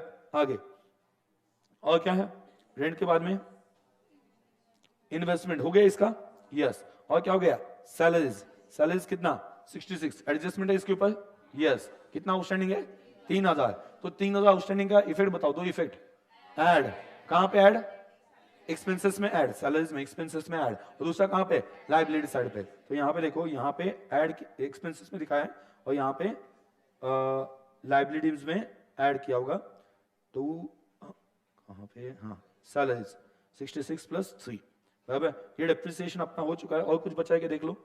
वो closing balance cash and bank, closing balance कहां पे लिखेंगे क्लोजिंग बैलेंस शीट में एसेट साइड पे, करेक्ट है, तो एसेट साइड पे आप देखो cash in hand cash at bank, उतना ही लिखा है 20,000 और 11,300 डन। और कुछ बचा है? एडजस्टमेंट देख लो एक बार। मेंबरशिप सब्सक्रिप्शन हो गया, आउटस्टैंडिंग रेंट हो गया, सैलरीज हो गया, बुक हो गया, इलेक्ट्रिकल फिटिंग फर्नीचर हो गया, एंट्रेंस फीस हो गया, इंटरेस्ट हो गया सब कुछ। यस, तो सभी इफेक्ट्स हो गए। तो आप क्या करोगे उसके बाद में? इनकम साइड की और एक्सपेंसेस साइड की टोटल लोगे, जो हायर टोटल है वो लिख दोगे। यहाँ पे कौन सी टोटल हायर दिख रही है? डेबिट साइड की, डेबिट साइड की। ओके, और इनकम की कम दिख रही है, दोनों साइड पे सेम टोटल लिखी, उसमें से क्रेडिट की टोटल माइनस की। हायर टोटल दोनों साइड पे लिखा और लोअर टोटल माइनस कर दिया, तो क्या मिला आपको? क्या मिला? डेफिसिट। और डेफिसिट का इफेक्ट क्या दिया? माइनस कर दिया, और बचा क्या? ये आपका कैपिटल फंड फाइनली बच गया। क्लियर? कोई डाउट है? कोई डाउट नहीं? पक्का समझ में आया? कोई डाउट है? अभी यहां पे अगला क्वेश्चन देखना, question number 2। The following information of messrs TT club are related for the year ended 31 March 2018। तो stock of material, opening stock दिया है, क्लोजिंग स्टॉक दिया है, और में amount due for sports material. ये अमाउंट ड्यू का मतलब क्या है? आउटस्टैंडिंग, मतलब क्रेडिटर्स है इन शॉर्ट। समझ में आ गया? क्रेडिटर्स का नाम आपको याद होगा। देखो ये पर्टिकुलरली हम क्यों लेते हैं एडिशनल क्वेश्चन वहां पे रीड क्यों करते हैं? क्योंकि बहुत सी बार हम पढ़ते वक्त भी गलती बहुत सारी करते हैं। जब हम सॉल्व करना होता है ना, तो उस वक्त हमारा ध्यान कहां पे होता है? सॉल्विंग की तरफ होता है, सॉल्विंग की तरफ होता है। आप थोड़ा ऑब्जर्व करना, अभी आपका टेंशन सॉल्विंग का नहीं, आपको सिर्फ फोकस करना है अंडरस्टैंडिंग के ऊपर, बराबर ना? तो ये वहां पे एक परफेक्ट रिवीजन हो जाती है अंडरस्टैंडिंग की तरफ कि पढ़ना कैसे है। मैं आपके सामने पढ़ के दिखा रहा हूं, अंडरलाइन करके, हाँ ये टिक किया, ये टिक किया। What I am trying to do कि आप में वो हैबिट डालना चाहता हूं, जो डिसिप्लिन। देखो ध्यान दो, अभी आप एक सिंपल बात है कि एक नॉर्मल क्वेश्चन होता है, वो आपसे टैली नहीं होता। आप जब टीचर के पास आते हो, टीचर इमीडिएटली टैली कर देते हैं। मतलब फर्क क्या होता है? जो नॉलेज टीचर के पास है वो तो उन्होंने आपके साथ शेयर कर दिया, फिर भी आपके पास से टैली क्यों नहीं हुआ? ठीक है, मतलब even though you are solving the same problem, ये वैसा ही प्रॉब्लम आगे का सॉल्व कर, सेम सिमिलर कह सकते हैं, तो क्यों नहीं हुआ? तो बहुत सी बार आप में और टीचर में फर्क ये होता है कि टीचर डिसिप्लिन तरीके से सॉल्व करता है, डिसिप्लिन तरीके से। उनका एक पर्टिकुलर पैटर्न होता है, डिसिप्लिन होता है, उनको पता होता है कि ये ऐसे ही जाना चाहिए, और आपको वो सीखना है। कंसेप्ट तो सभी समझ लिए, अभी आपको वो समझना है कि पैटर्न कैसा फॉलो किया जाए। देखो हर बार मेरा पैटर्न हमेशा सेम ही रहता है, कभी मैंने चेंज किया नहीं। इस प्रॉब्लम के लिए ऐसा कहते हैं कि नहीं, हम वहां पे क्या डायरेक्टली एंड से स्टार्ट करते हैं, ये बीच में से स्टार्ट करिए। कभी एक प्रॉब्लम के लिए किया गया ना, तो मैंने फाइनल अकाउंट के लिए ऐसा किया, ना मैंने एनपीओ के लिए ऐसा किया, और ना मैं आगे करूंगा। ठीक है, मैं ये ऐसा कंटिन्यूस फॉलो करता हूं ताकि आप मुझे फॉलो करोगे, मैं जैसा फॉलो करूंगा आप मुझे फॉलो करोगे, सिंपल बात है। ठीक है, बहुत से केस में टीचर का मैंने जिनके पास से पढ़ा था ना, वो वहां पे अचानक से एडजस्टमेंट लेते थे, उसका कैलकुलेशन करके दिखाते थे, तो वो समझ में नहीं आता कि एग्जैक्टली कहां से आया क्या आया। तो सीक्वेंस में जाते हैं तो आपका अलग दिमाग लगाने की जरूरत नहीं। मतलब स्टूडेंट का एक क्वेश्चन होता है, सर प्रॉब्लम जब दिखता है बड़ा प्रॉब्लम, कहां से स्टार्ट करना है? मैं बोलता हूं जहां से शुरू होता है वहां से ही शुरू करना है, सिंपल बात है, उसमें कोई भी कंफ्यूजन नहीं। बट पहले वो एडजस्टमेंट टिक कर लो। चलो फटाफट, अभी यहां पे ये इसमें तो क्या बोला है? Amount of subscription and sports material that will appear in the income and expenditure account. Also show how this item would appear in the balance sheet. कैसे दिखाई देंगे? बैलेंस शीट बोला नहीं, ठीक से पढ़ो, क्या बोल रहे हैं? ठीक से पढ़ना। बहुत सी बार स्टूडेंट का क्या होता है पता है क्या? पूछा कुछ और होता है, लिख के कुछ और आता है। क्वेश्चन क्या मांग रहे हैं आपसे? पहला, calculate the amount of subscription. क्या यहाँ पे सब्सक्रिप्शन अकाउंट बनाने के लिए बोला है? नहीं, सिर्फ कैलकुलेशन करना, मतलब एड लेस करना। दूसरा, स्पोर्ट्स मटेरियल का भी कैलकुलेशन करो जो इनकम एंड एक्सपेंडिचर अकाउंट में जाएगा। दूसरा क्या? Also show how this item would appear in the balance sheet. कैसे वो बैलेंस शीट में दिखाई देंगे। बैलेंस शीट बनाना नहीं, ये आइटम्स बैलेंस शीट में कहां पे दिखाई देंगे, पूरा बैलेंस शीट नहीं चाहिए। तो चलो बोलो, stock of sports material, opening और क्लोजिंग दिया है, अमाउंट ड्यू बताया। अच्छा, मुझे अगर कंजम्पशन निकालना हो, चलो मुझे इनकम एंड एक्सपेंडिचर में स्पोर्ट्स मटेरियल लिखना है, मैं पेमेंट लिखूं या कंजम्पशन लिखूं? बोलो सभी, पेमेंट लिखूं या कंजम्पशन लिखूं? कंजम्पशन। तो उसके लिए फॉर्मूला क्या है? Opening plus purchase minus closing. लेकिन इसमें से ओपनिंग और क्लोजिंग तो है, स्टॉक है ना, हाँ स्टॉक ऑफ ओपनिंग और क्लोजिंग है, बट परचेस नहीं है। परचेस नहीं है तो क्या करेंगे? क्रेडिटर्स अकाउंट बनाएंगे। क्रेडिटर्स अकाउंट बनाओगे या उसका फॉर्मेट बनाओगे? Credit side add, debit side का लेस, दोनों से एक ही होता है। आगे तो यहां पे देखो उन्होंने क्या किया है, उन्होंने ये बड़ी वर्किंग नोट बना दी है, इससे कंफ्यूजन हो सकता है। आपने आपके स्टाइल में निकाल दिया तो भी कोई प्रॉब्लम नहीं, उन्होंने उसी में ही ऐड लेस करके दिखा दिया। ऐसा मत करो, दोनों चीजों को अलग रखो। तो चलो ओपनिंग, पहला क्या है? ओपनिंग कितना है? ओपनिंग स्टॉक कितना है प्लस परचेस कितना है पता नहीं है, बराबर ना। वर्किंग नोट 1 बना लेंगे, उसके लिए कैलकुलेशन कर देंगे क्रेडिटर्स अकाउंट से माइनस क्लोजिंग। क्लोजिंग कितना है 1,12,500। अभी परचेस अकाउंट निकालने के लिए या तो आप क्रेडिटर्स अकाउंट बनाओ या फिर क्रेडिटर्स अकाउंट का फॉर्मेट बनाओ। मैं आपको बता देता हूं फॉर्मेट मतलब क्या बोल रहा हूं। बोलो बाय बैलेंस कितना है, क्वेश्चन में लिखो बाय बैलेंस। ओपनिंग बैलेंस कितना है, due for creditors sorry due for sports material कितना है 67,500। ओपनिंग बैलेंस क्रेडिट साइड पे। बाद में पेमेंट कितना है, क्लोजिंग कितना है 97,500 बराबर। और बोलो नीचे पेमेंट दिया है क्या, दिया है पेमेंट नीचे to bank, payment to creditor sports material payment for कितना 2,25,000। तो चलो ये लिखने के बाद में आपको पता चलेगा कि 2,25,000 3,22,500 क्या है ना, ये 97 है ना, ये 3,22,000 करेक्ट है ना। यस देखो आपके कैलकुलेटर की भी जरूरत नहीं पड़ी। बाय परचेस ये बैलेंसिंग फिगर में आ जाएगा, बराबर ये बचेगा, ठीक है। तो कितना 55,000 राइट। अभी यहां पे लिखो 2,55,000 यहां पे लिख दिया। Opening plus purchase minus closing कितना आता है 2,55,000 आ गया। ये रिमूव दे देना वहां पे उस साइड पे। हाँ कितना अब बोलो ना 2,72,175 ठीक है। हाँ तो चलो 500 ये आ गया आगे और सेम आ गया मैजिक इट्स बियॉन्ड साइंस।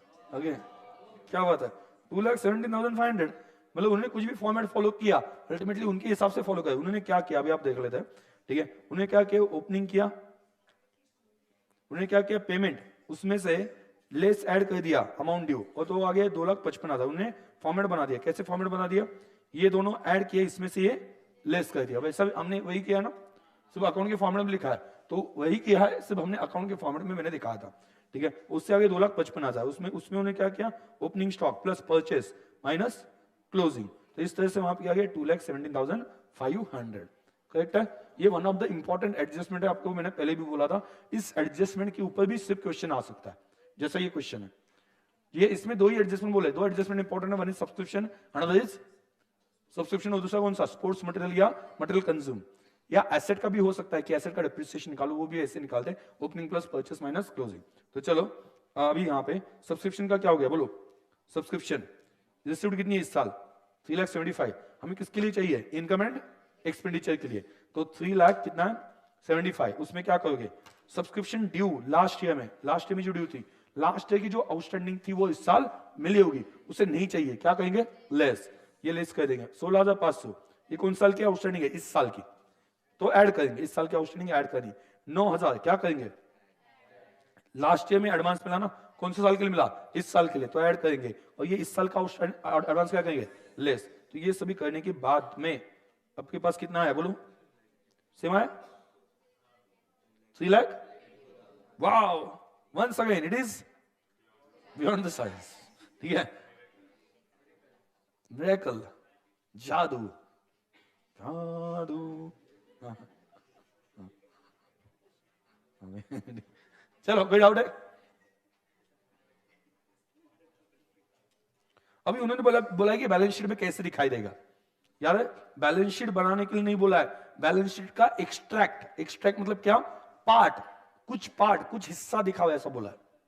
फर्क समझ में आ रहा है क्या, बैलेंस शीट का हिस्सा दिखाओ पार्ट दिखाओ पूरा नहीं। तो उस केस में यहां पे देखो याद कर लो कौन कौन सी चीजें थी ये जो दिखानी हमने चाहिए इस साल का वो क्लोजिंग आउटस्टैंडिंग क्लोजिंग एडवांस। यहां पे देखो आउटस्टैंडिंग सब्सक्रिप्शन मतलब रिसीवेबल 16,500, यहाँ पे 16,500, बाद में अन सब्सक्रिप्शन मतलब एडवांस सब्सक्रिप्शन इस साल का 5250, और stock of sports material closing में दिखाओगे ना। ओके, और लास्ट वन वहां पे क्या, amount due for sports material मतलब क्रेडिटर्स, मतलब क्या क्रेडिटर्स, क्लोजिंग, सभी क्लोजिंग बैलेंसेस यहाँ पे लिख दी। ओपनिंग नहीं लिखा, क्यों? क्योंकि उन्होंने बोला था क्लोजिंग बैलेंस शीट में कैसे दिखाई देंगे वो लिखो, ओपनिंग का लिखा नहीं। आप क्वेश्चन ठीक से पढ़ना, क्वेश्चन में जो बोला है उतना ही सॉल्व करके आना, या उतना ही आपको बताना है। क्लियर? आगे चलो क्वेश्चन नंबर 3 पे आ जाओ।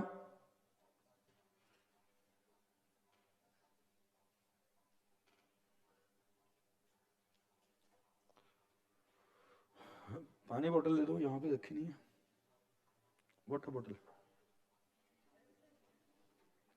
फात की बोतल है, आ रही है।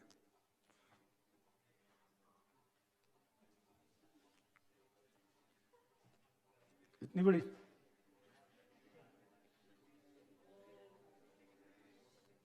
एक बैच थी जिसमें तो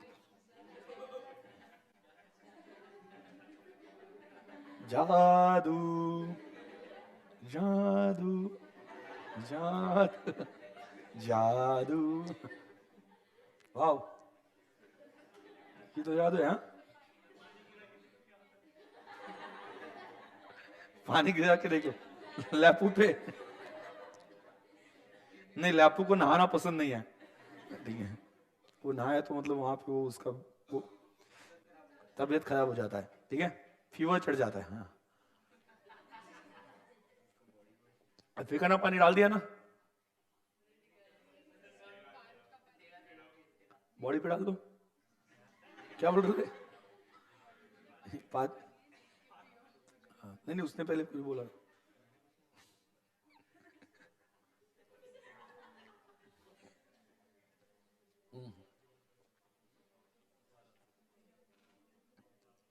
हाँ हाफ, हाँ रास्ता हमेशा करते होंगे, वो ग्रीन पेन के आते हैं ना, उनका हमेशा आधा मतलब क्या है कि एक पर्टिकुलर मतलब गायब हो जाता है। ये अच्छा है यार, मस्त, दिस इज बियॉन्ड साइंस। लिखा है, दिख नहीं रहा ना, ये है क्या, अपने सर पे रख दो। चलो ठीक है, आगे बढ़ते हैं। क्वेश्चन नंबर 3, तो resident payment account of Trustwell Club prepared on 31st March 2018 is as follows. resident payment account है भाई बहन, तो बोलो क्या क्या, पहले कहां पे देखना है भाई बहन, पहले देखो नीचे जहां पे आपको एडजस्टमेंट मिलेंगे। ट्रस्टवेल क्लब हैड, पहले बनाना क्या है वो तो देख लेते हैं, मतलब उस हिसाब से। Do you agree with above resident payment account, क्या आपको लगता है ये ऊपर का रेसिडेंट पेमेंट अकाउंट सही है? ठीक है, do you agree? No, I don't agree. ठीक है, तो इफ नॉट, मतलब ये डायरेक्टली बोलो ना बनाओ, मतलब इसमें ऐसा क्यों? If you agree, if not, okay, तो correct resident payment account and resident expenditure account, income expenditure account for the year ended 31st March 2018 and balance sheet on that date. अगर आपको ये ठीक है ऐसा लगता नहीं है तो नया बनाओ, मतलब नया बनाना है, कोई ऑप्शन नहीं है वो तो ऐसा, तो ऐसा I agree with this therefore I am not solving this, okay this is correct. Okay, ऐसा लिख के मत आना, क्योंकि ऐसा लिखा है मतलब क्या वो बनाने के लिए बोल रहा है, ठीक है। मैं इंस्टीट्यूट से डिसएग्री कैसे कर सकता हूँ, institute is our god. Okay, तो ऐसा वहां पे बोल के मत आना, आप भगवान हो, आपसे डिसएग्री कैसे हो सकता है, ठीक है, ऐसा कुछ करना मत, ठीक है। तो आपने दिया मतलब करेक्ट ही होगा, ठीक है। हाँ आगे, हाँ अच्छा, balance 450 resident payment come,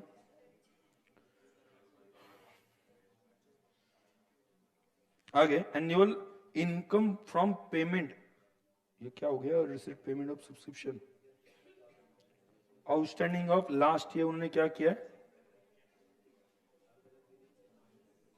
received this year and prepaid of last year, prepaid outstanding of last year, तो वो ऐड किया प्रीपेड ऑफ लास्ट ईयर। ये देखो प्रीपेड कौन सा है, लास्ट ईयर का ना, प्रीपेड कौन सा ये लास्ट ईयर। तो ये प्रीपेड की जगह पे क्या बोलना चाहिए था उन्होंने, आगे कुछ दिया कि देख लेते हैं एक बार, एडजस्टमेंट देख लो। देखो Trustwell club had balances on 1 April 2017, furniture 1800, investment 5% 27,000, sports material 6660, balance as on 31 March 2018, subscription receivable 270, subscription received in advance, received in advance मतलब यहाँ पे रिसीव्ड इन एडवांस कौन से साल में, इस साल में ना, उन्हें क्या लिखा है received in last year.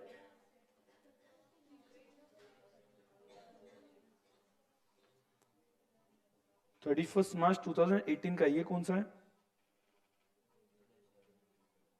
31 March 2018 का ये, ठीक है, मतलब इसी साल का है ना। ठीक है, उन्होंने क्या बोला है प्रीपेड ऑफ लास्ट ईयर। तो ये कुछ करेक्शंस हमें करने पड़ेंगे बाद में। सब्सक्रिप्शन रिसीवेबल, इस साल जो रिसीवेबल है, आउटस्टैंडिंग ऑफ लास्ट ईयर बोला है उन्होंने, हाँ नहीं 270 यहाँ पे, ये 90 का सिर्फ आपको फिर देना है। ओके, और आगे स्टॉक ऑफ स्पोर्ट्स मटेरियल 1800, मतलब ये चीजें बेसिकली एडजस्ट नहीं की है ऐसा लग रहा है।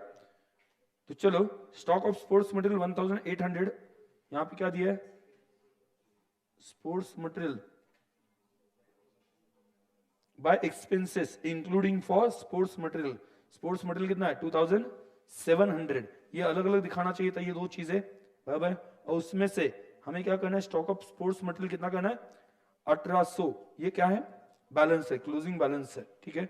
आगे तो ध्यान देना, ध्यान देना, पहले तो मैंने क्या बोला था ये दोनों सेपरेट कर दो, याद है ये दोनों सेपरेट कर दो। क्या किया उन्होंने, बाय एक्सपेंस से 6300 इंक्लूडिंग 2700 स्पोर्ट्स मटेरियल का, ये दोनों चीजें साथ में लिखनी चाहिए अलग अलग लिखनी चाहिए, अलग अलग। तो उन्होंने क्या किया ये दोनों को सेपरेट कर दिया, समझ में आ गया।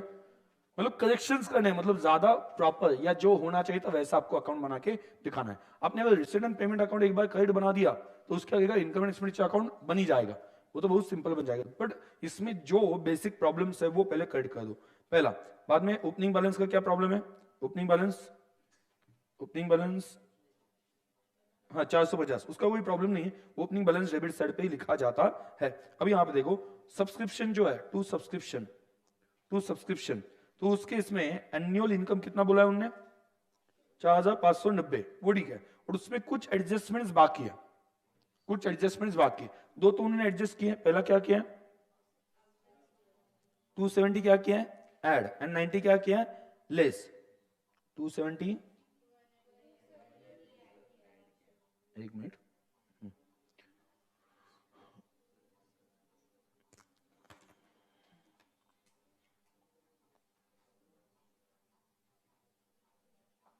180 ऐड किया है सॉरी, और 90 क्या किया है लेस।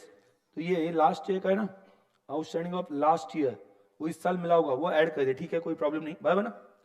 लास्ट ईयर का इस साल मिल गया होगा आउटस्टैंडिंग, ऐड किया, ठीक है अच्छी बात है।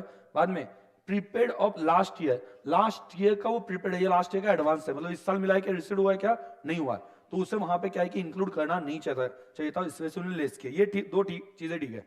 बट नीचे एडजस्टमेंट में जो दिया है क्या दिया है, इस साल का रिसीवेबल जो है और इस साल का क्या है एडवांस जो है उसे एडजस्ट नहीं किया। चार एडजस्टमेंट होते हैं ना, एक तो लास्ट ईयर का आउटस्टैंडिंग, करंट ईयर का आउटस्टैंडिंग, लास्ट ईयर का एडवांस, करंट ईयर का एडवांस, चारों एडजस्टमेंट कंप्लीट करने के बाद में आपको आता है इस साल कितना सब्सक्रिप्शन रिसीव हुआ, बराबर। तो एडजस्टमेंट में आप देख लो, एडजस्टमेंट में क्या है सब्सक्रिप्शन रिसीवेबल इस साल है, एनुअल इनकम में वो इंक्लूड होगा या नहीं होगा इस साल का ये देखो एनुअल इनकम लिखा है ना, इस साल का इनकम, उसमें वो आउटस्टैंडिंग इंक्लूड होगा या नहीं होगा, होगा, लेकिन वो रिसीव नहीं हुआ है। तो रिसीव नहीं हुआ है तो 270 को क्या कर दो लेस कर दो, 270 को क्या कर दो लेस कर दो।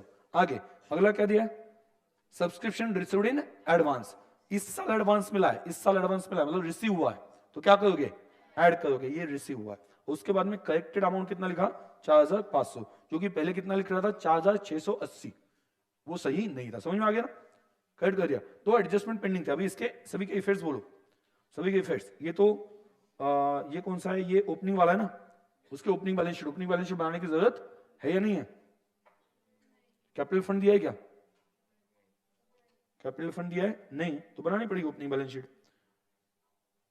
2018, हाँ बनाए ना, यहाँ पे कैपिटल फंड नहीं दिया है, तो ओपनिंग बैलेंस शीट में वो दो चीजें लिख दी 90 और 180, सब्सक्रिप्शन रिसीवेबल लास्ट ईयर का और सब्सक्रिप्शन रिसीवेबल एडवांस इस साल का, वो दोनों लिख दिया, दो इफेक्ट्स दे दिए। बाद में क्लोजिंग के दो इफेक्ट्स दे दो, सब्सक्रिप्शन रिसीवेबल कहां पे लिखोगे, एसेट साइड पे कितना 270 और एडवांस में कितना मिला है 90, इसके दो इफेक्ट्स कंप्लीट हो गए। बराबर, आगे और ये वाला जो अमाउंट है 4590, ये क्या बोल रहे हैं इस साल का है ना, तो इस साल का आप लेके चलते हो तो 4590 यहां पे आ जाएगा इनकम साइड पे। एनुअल इनकम का मतलब क्या होता है, इस साल का इनकम, इस साल का इनकम में क्या आता है, इस साल का आउटस्टैंडिंग, लास्ट ईयर में जो एडवांस मिला था वो कौन से साल का था, इस साल, वो ऐड होता है। बाद में क्या होता है, रिसीट जो है लास्ट ईयर के जो इस साल मिले वो नहीं आते, लेकिन उन्होंने एनुअल इनकम बोला, मतलब क्या, इस साल से जितना बिलोंग करता है वो कितना है 4590। चलो बोलो क्या क्या इफेक्ट्स आए, एक बार बता देना क्या क्या इफेक्ट्स आए। हमने क्या किया, ओपनिंग बैलेंस करेक्ट है, दूसरा सब्सक्रिप्शन में आ गए, सब्सक्रिप्शन में उन्होंने पहले जो दो इफेक्ट्स दे रहे वो करेक्ट थे, कोई प्रॉब्लम नहीं था, बट दो इफेक्ट्स बाकी थे।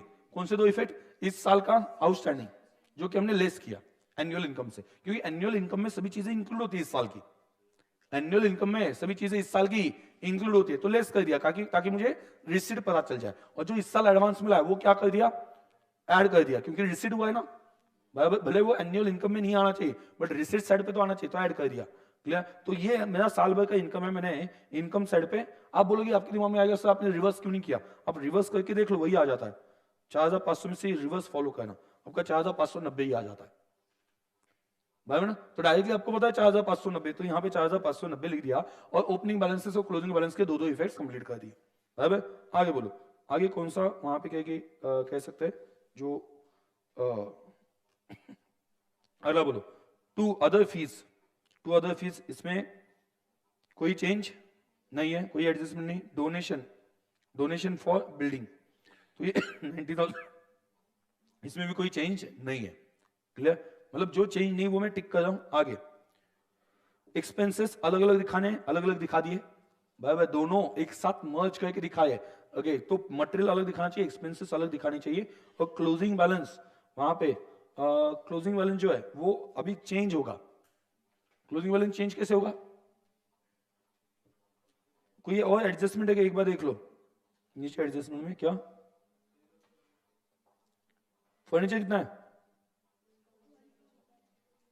फर्नीचर कितना है 1800, फर्नीचर कितना है 1800,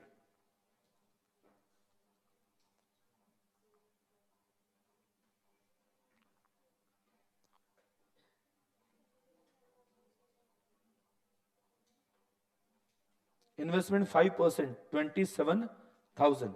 ओके, एंड आगे क्या है, ये देखो ये जो दिख रहा है ना लॉस और प्रॉफिट, वो आना चाहिए कि लॉस और प्रॉफिट,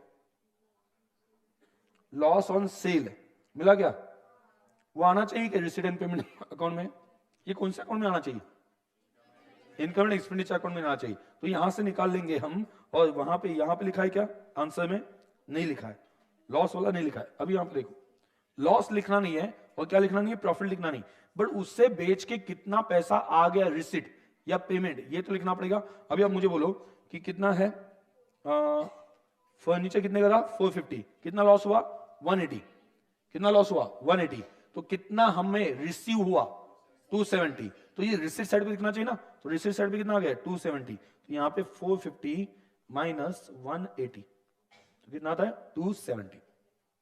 समझा, फिर से लॉस कितना बोला है उन्होंने 180, और नीचे ब्रैकेट में क्या दिया है, क्वेश्चन में ब्रैकेट में क्या दिया है, लॉस कितना, कॉस्ट प्राइस कितनी है 450, मतलब 450 का 180 लॉस पे बेचा तो कितना कमाया 270, तो 270 कहां पे आ गया, रिसीट साइड पे 270 आ गया। और बाद में ये सभी आइटम सीखने के बाद में आप क्या करोगे, डेबिट साइड के टोटल लोगे, उसमें से क्रेडिट साइड की माइनस करोगे, आपको क्या मिलेगा, ये सब करने के बाद में बोलो क्या मिलेगा, balance. So current balance is 90,750। अभी लॉस कहां पे आना चाहिए, ये लॉस कहां पे आना चाहिए था, एक्सपेंडिचर साइड पे, बराबर ना, ये लॉस आना चाहिए था एक्सपेंडिचर साइड पे, उन्होंने क्या किया, मिक्स कर दिया income and expenditure account, sorry receipt and payment account में, तो वो कहां पे जाना चाहिए, इनकम एंड एक्सपेंडिचर अकाउंट में। अभी आप आ जाओ इनकम एंड एक्सपेंडिचर अकाउंट में, पहला ये जो है एक बार रिसीट अकाउंट बन गया ना, तो आगे की चीजें थोड़ी सी नॉर्मल हो जाती है, पहले यहां से करेक्शन कर दिया, तो चलो ये सभी का सब्सक्रिप्शन तो हो गया है। अदर फीस रिसिप्ट साइड पे ना, तो कहां पे जाएगी? इनकम साइड पे, बराबर ना। बाद में डोनेशन फॉर बिल्डिंग, अभी डोनेशन कहां पे जाएगा? बिल्डिंग है, लाइबिलिटी साइड पे जाएगा। स्पेसिफिक डोनेशन कहां पे जाएगा? लाइबिलिटी साइड पे चला जाएगा। तो यहां पे होगा डोनेशन, इस साल मिला हुआ डोनेशन 90, देखो यहां पे 90,000 मिला। आगे आगे आगे अगला क्या है? रिसिप्ट में अगला डोनेशन हो गया। बाद में सेल ऑफ फर्नीचर, अभी फर्नीचर सेल किया, उसमें लॉस कितना हुआ? 180, तो एक्सपेंडिचर साइड पे कितना आएगा? 180 ही आएगा। एक्सपेंडिचर साइड पे कितना आ जाएगा? 180 लॉस। अभी इससे क्या हो जाएगा आपका? क्या कम हो जाएगा? क्या बेचा हमने? फर्नीचर ना। फर्नीचर पहले कितना था? फर्नीचर का इफेक्ट है 1800, उसमें से 450 लेस सेल हो गया ना। 450 का 270 में सेल हो गया, लेकिन फर्नीचर कितने का गया? 450 का ही गया। तो यहां पे कितना आ गया? 1350। 1350। देखो सेल के दो इफेक्ट, क्या? सेल से पैसा आ गया, रिसीट साइड पे आना चाहिए, और 270 कहां पे आ गए? रिसीट साइड पे। 270 है ना। 180 कहां पे गए? एक्सपेंडिचर साइड पे। तो टोटल डेबिट कितना हो गया? 450, और उतना एसेट से माइनस भी तो करना पड़ेगा ना 450, तो उसे क्या कर दिया? एसेट से माइनस कर दिया 450, तो आगे कितना? 1350। आगे और क्या है? कौन से देख लो। एक्सपेंसेस, एक्सपेंसेस कितने? 3600, 2700, 3600, 2700। तो यहां पे देखो सन्ड्री एक्सपेंसेस कितने? 3600। अभी स्पोर्ट्स मटेरियल कौन सा लेना है? पेमेंट या एक कंजम्पशन? कौन सा लेना है? कंजम्पशन। कैसे निकालोगे? Opening plus purchase minus closing. Opening material कितना है? देखो प्रॉब्लम में देखो, ओपनिंग मटेरियल दिया हुआ है 66,660 है, और क्लोजिंग भी दिया है क्या? स्टॉक ऑफ स्पोर्ट्स मटेरियल मिला है ना, क्लोजिंग भी। तो ओपनिंग कितना है? 66,660, क्लोजिंग है 1,800, और इस साल जो पेमेंट किया वो कितना है? 2,000। परचेस किया वो कितना है? 2,700, बराबर। तो उस केस में 2,700 है, 2,700 है, तो ऐसे केस में वहां पे क्या हो गया? 7560, 7560। यहां पे आपको क्रेडिटर्स दिए थे क्या? ओपनिंग और क्लोजिंग, ओपनिंग और क्लोजिंग क्रेडिटर्स दिए थे क्या? नहीं। इसका मतलब क्या बनता है? आपने जो भी मटेरियल परचेस किया वो कैसे परचेस किया? कैश में ही परचेस किया। क्रेडिटर्स का ओपनिंग और क्लोजिंग बैलेंस है भी नहीं, और आप क्रेडिटर्स अकाउंट बनाते भी हो तो भी ओपनिंग क्या आ जाएगा? नील। क्लोजिंग क्या आ जाएगा? नील। अब मान लो क्रेडिटर्स अकाउंट बना, आपको एग्जाम में क्वेश्चन दिमाग नहीं चल रहा है, आपको ये की बात पता है कि क्रेडिटर्स अकाउंट बना के परचेस निकालते, तो क्रेडिटर्स का ओपनिंग बैलेंस है क्या? नहीं है। क्लोजिंग बैलेंस है क्या? नहीं है। तो डायरेक्टली क्या पता है आपको? सिर्फ परचेस, नहीं पेमेंट पता है। हाँ 2700 को आपने पेमेंट माना, 2700, तो उस केस में बैलेंस कितना बचेगा? 2700 ही बचेगा ना परचेस का। मान के चलते हैं ओपनिंग क्रेडिटर्स और क्लोजिंग क्रेडिटर्स है ही नहीं, 2700 का आपने क्रेडिट पे परचेस किया, तो आपके क्रेडिटर्स ओके क्या हो जाएंगे? मतलब वहां पे जितना 2700 है पेमेंट जितना है उतना ही परचेस है। 2700 का पेमेंट है तो परचेस कितना है? उतना ही है। तो यहां पे ओपनिंग और क्लोजिंग क्रेडिटर्स दिए नहीं थे, इस वजह से क्रेडिटर्स अकाउंट बनाने की जरूरत नहीं थी। आगे बोलो और क्या बचा है? और क्या बाकी है? यहां पे देखो स्पोर्ट्स मटेरियल हो गया। यस, स्पोर्ट्स मटेरियल की दो इफेक्ट्स कंप्लीट करें। दो इफेक्ट्स मतलब क्या? यहां पे ओपनिंग बैलेंस और क्लोजिंग बैलेंस कहां पे लिखोगे? ओपनिंग बैलेंस और क्लोजिंग बैलेंस कहां पे लिखोगे? Opening balance sheet, sports material okay, और यहां पे ये सब्सक्रिप्शन का हो चुका है ओपनिंग और क्लोजिंग में कहां पे? स्पोर्ट्स मटेरियल, बराबर। ये दोनों इफेक्ट्स हमने क्या कर दिया? कंप्लीट कर दिया। आगे बोलो और कुछ बाकी है? नहीं। आगे चलो, ये अपना करेक्टेड है ना? हाँ ध्यान दो, ये क्लोजिंग बैलेंस कहां पे लिखोगे? कैश का क्लोजिंग बैलेंस कहां पे लिखोगे? क्लोजिंग बैलेंस शीट में। ओपनिंग बैलेंस तो लिख दिया है और क्लोजिंग बैलेंस भी लिख दो। आगे और क्या बचा है? एडजस्टमेंट में देख लो, एडजस्टमेंट में क्या बचा है? इन्वेस्टमेंट, और इन्वेस्टमेंट के ऊपर इंटरेस्ट कितना? 5%, तो 27,000 के ऊपर 5% कितना आता है? 1350। तो ये रिसीव हुआ है क्या? रिसीट साइड पे दिख रहा है क्या? नहीं, मतलब रिसीव नहीं हुआ है। अगर रिसीव नहीं हुआ तो कहां पे दिखाना है? एक तो आपके इनकम में दिखाओ, मिला नहीं इस वजह से कहां पे दिखा दो? एसेट में दिखा दो। तो यहां पे ध्यान दो, एक तो आप इंटरेस्ट यहां पे दिखाओगे इनकम में, राइट? इनकम में दिखा दिया, और एसेट में देखो 5% कितना आ रहा है? 27,000, नहीं टोटल इन्वेस्टमेंट 27,000, उसका 5% कितना आ रहा है? 1350। समझ में आ गया? कोई डाउट है? ओके, उसके बाद में और क्या बाकी है? एडजस्टमेंट, फर्नीचर हो गया, इन्वेस्टमेंट हो गया, स्पोर्ट्स मटेरियल हो गया, सब्सक्रिप्शन हो गया, subscription stock of sports material हो गया सभी। चलो, तो रिसीडेंट पेमेंट अकाउंट से बैलेंस मिल गया, बाद में क्या, इससे आपको क्या मिल गया? सभी आइटम्स लिखने के बाद में क्या हो गया? डेफिसिट मिल गया। डेफिसिट कहां से माइनस होगा? कैपिटल फंड से, बराबर ना? लेकिन कैपिटल फंड कहां से निकालेंगे? Opening balance sheet. तो आपने अगर ओपनिंग बैलेंस शीट क्लोज किया हो तो ऐसे केस में उसमें आपको कैपिटल फंड क्या मिलेगा? 36,000। वो लिख के 36,000 में से 3,600 माइनस करके जो भी अमाउंट आता है वो इस पे टैली होगा।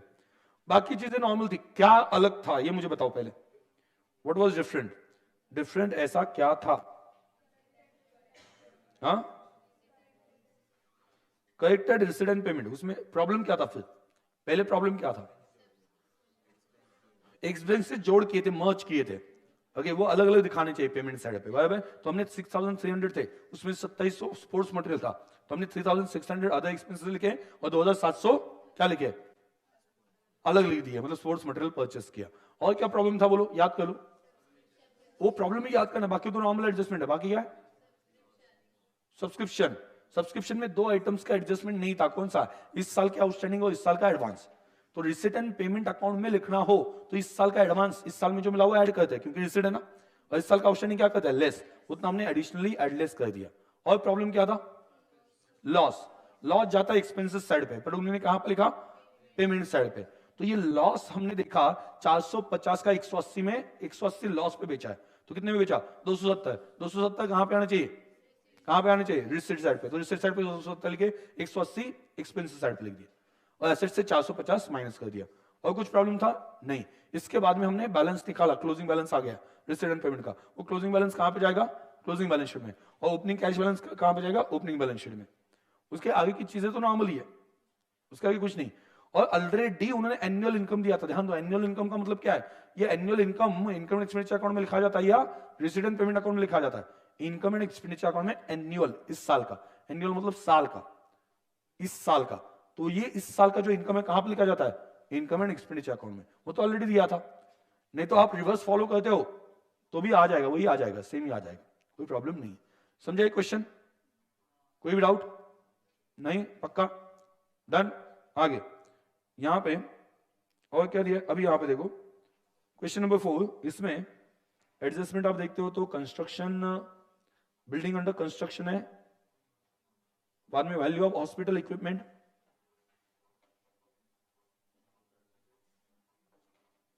एडिशन टू बिल्डिंग है ना, बाद में value of hospital equipment. Equipment कहां पे मिल रहा है? ये आपने परचेस किया हो, एडिशनल परचेस किया ना बाय इक्विपमेंट्स। आगे बोलो, बिल्डिंग फंड,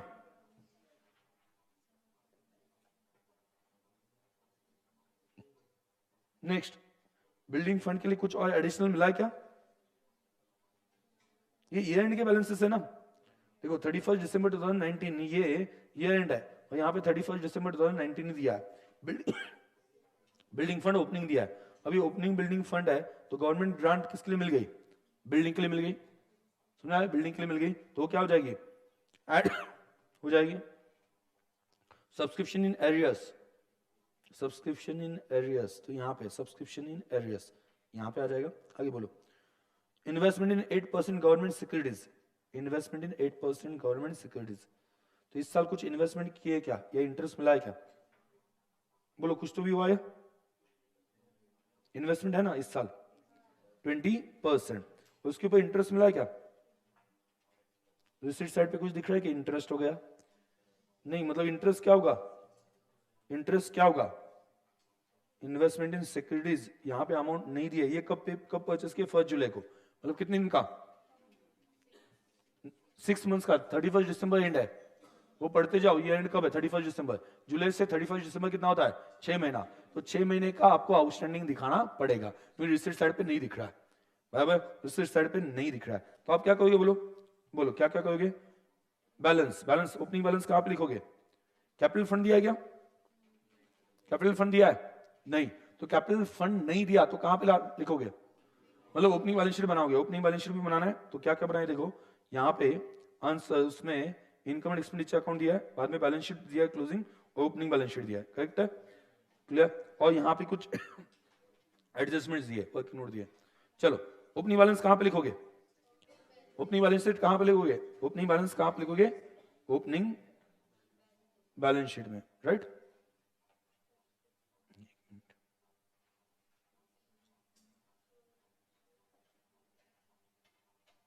हाँ चलो, लिखा ओपनिंग बैलेंस शीट में, बोलो फटाफट कहां पे लिखोगे ओपनिंग बैलेंस शीट? उसमें cash at bank, cash in hand लिख दिया। आगे बोलो। दूसरा सब्सक्रिप्शन लिखा है ना, अभी सब्सक्रिप्शन 2018 का है, 2018 का जो इस साल मिला है, रिसीट साइड पे दिख रहा है ना, तो इस साल मिला है। कौन सा साल का है वो? 2018 का है। तो 2018 का अलग, अगर अलग से दिया है तो आप सिर्फ कौन सा लेके चलो? 2019 का ही लेके चलो ना। 2018 का जो आउटस्टैंडिंग है वो कहां पे जाएगा?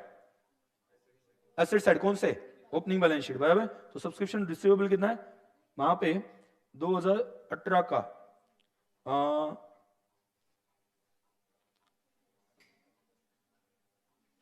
फॉर 2018 मिल गया, मतलब 2018 का। नीचे कुछ एडजस्टमेंट दिए उसके ऊपर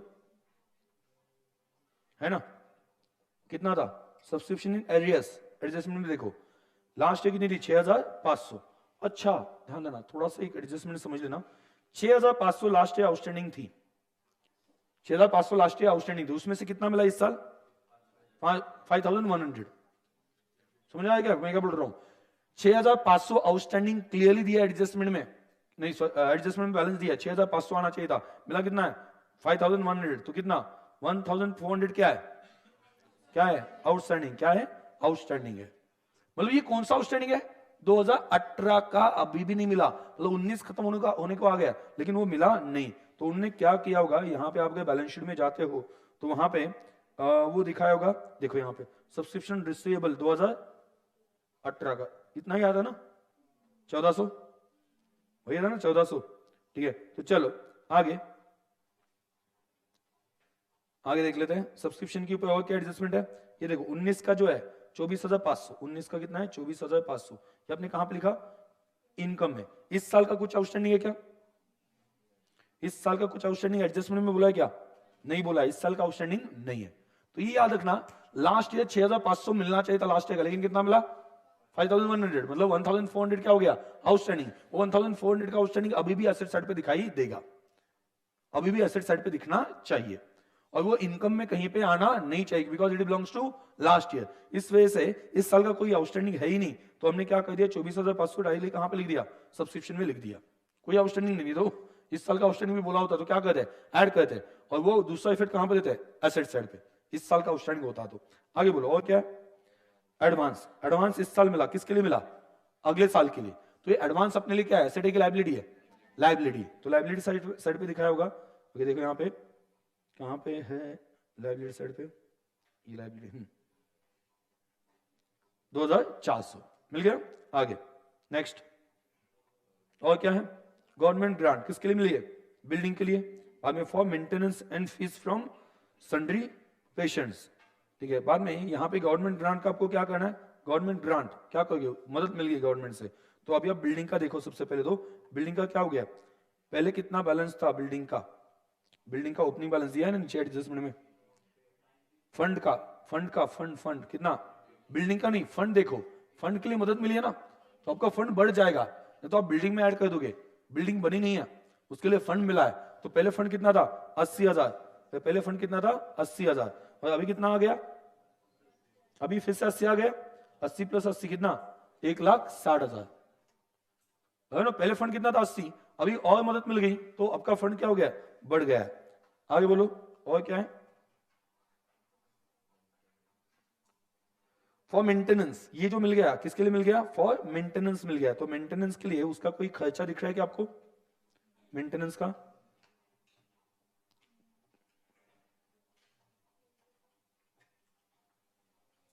उसका कुछ खर्चा दिख रहा है क्या? खर्चा दिख रहा होता तो उसके अगेंस्ट स्पेसिफिकली एडजस्ट कर लेते।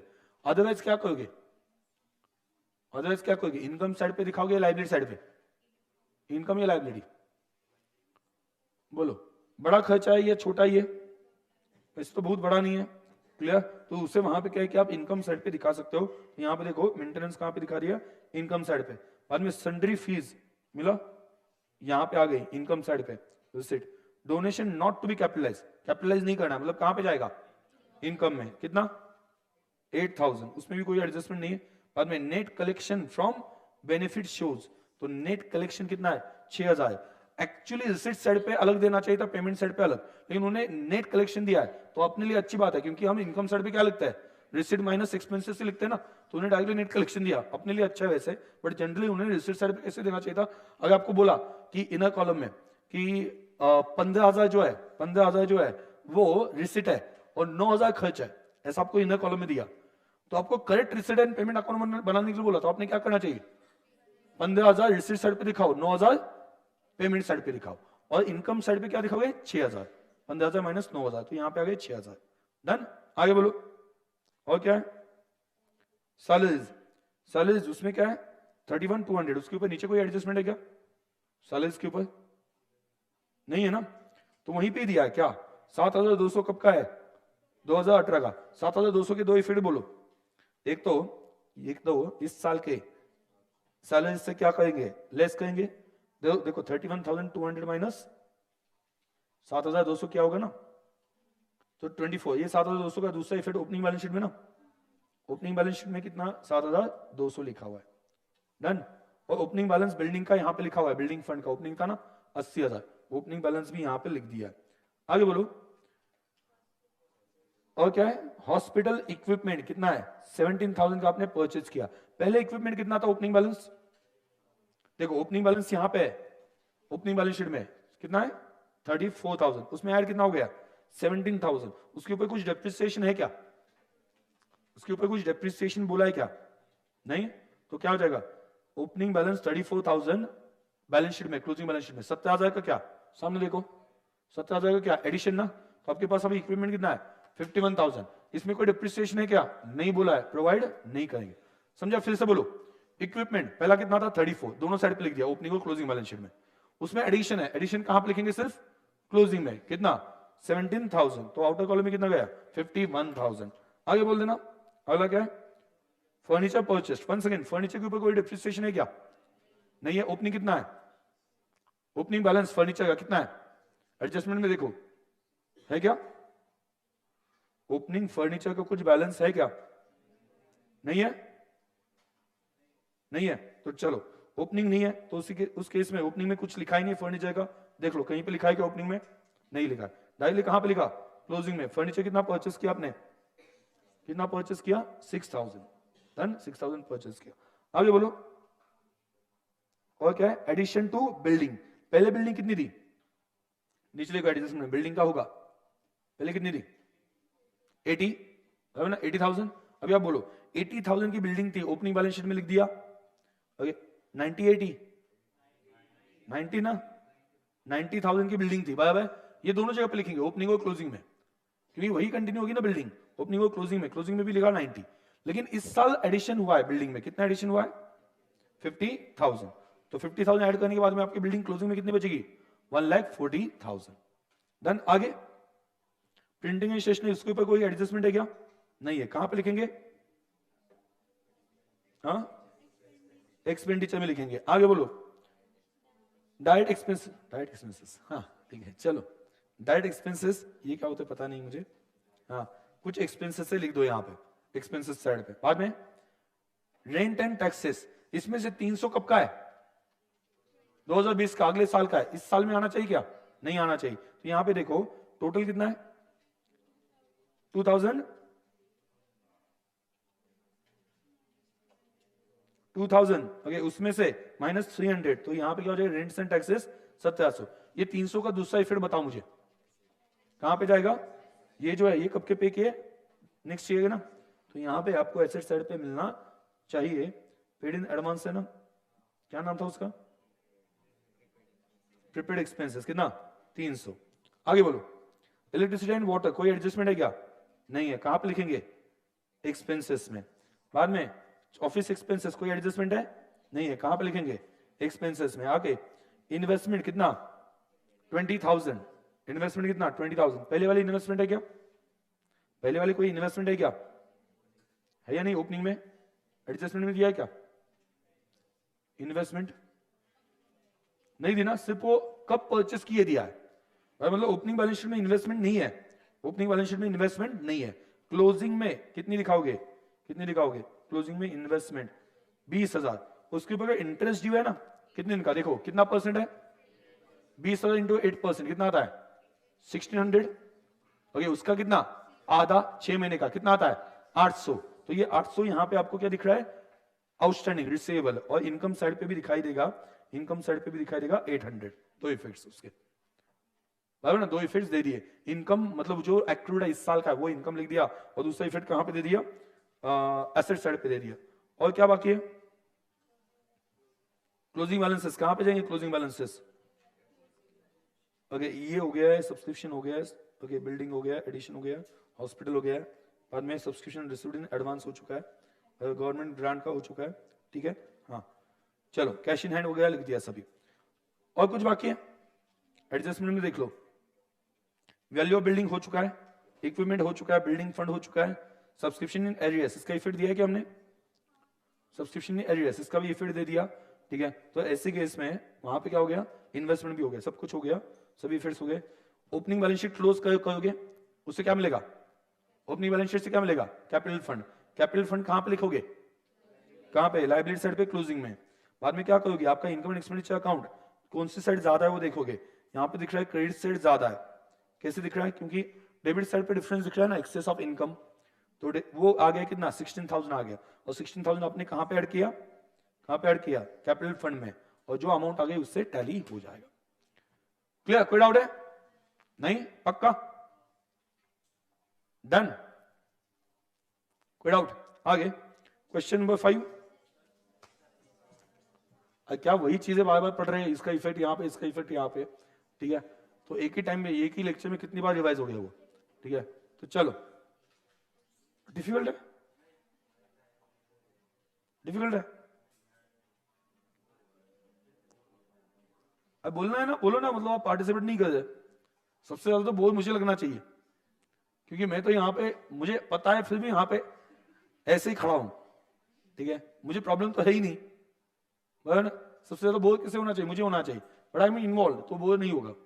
आप अगर वहां पे कहिए ना, ठीक है मुझे आता है, मैं बहुत ओवर कॉन्फिडेंट हूँ, ठीक है, मेरे जैसा दुनिया में कोई है ही नहीं, ठीक है, ऐसा अप्रोच लेके बैठोगे तो लगेगा कि मतलब वहां पे क्या आएगी, ये वहां पे लेंदी है, बोर है, एक्सेट्रा, ये वाली चीजें आपके दिमाग में आ जाएगी, ठीक है।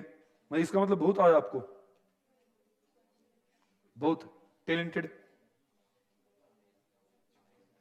चलो ठीक है, ये क्वेश्चन देख लेंगे, 6 नंबर का आप सॉल्व करके लाओगे, ठीक है। 5 नंबर का देख लेते हैं।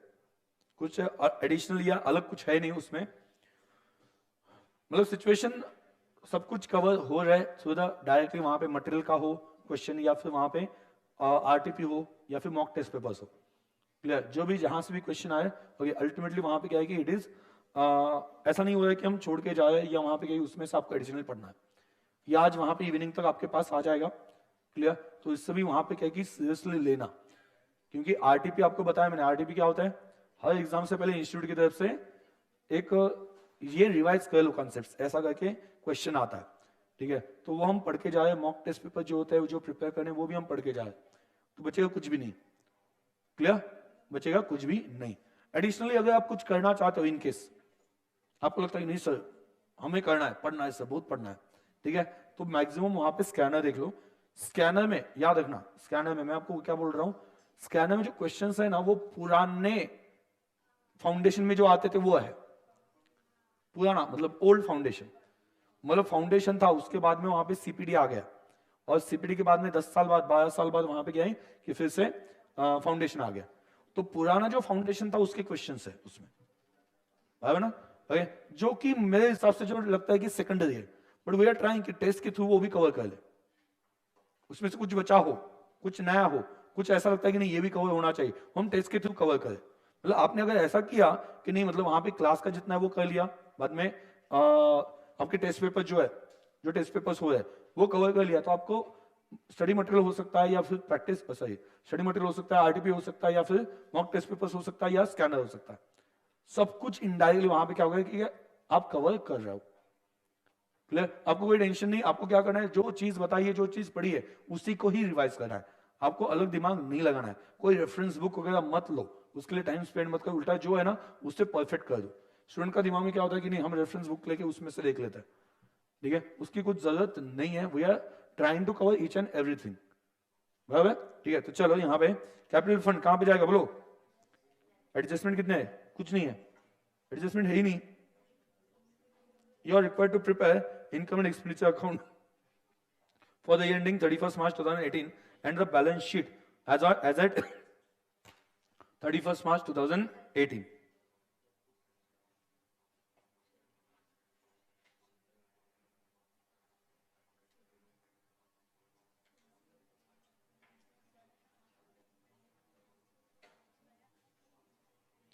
हाँ चलो बोलो कैपिटल फंड कहां पे जाएगा, क्या बनाने के लिए बोला उन्होंने, balance sheet and income and expenditure account. Capital fund कहां पे जाएगा बोलो, लाइबिलिटी, सभी लोग बोलेंगे liability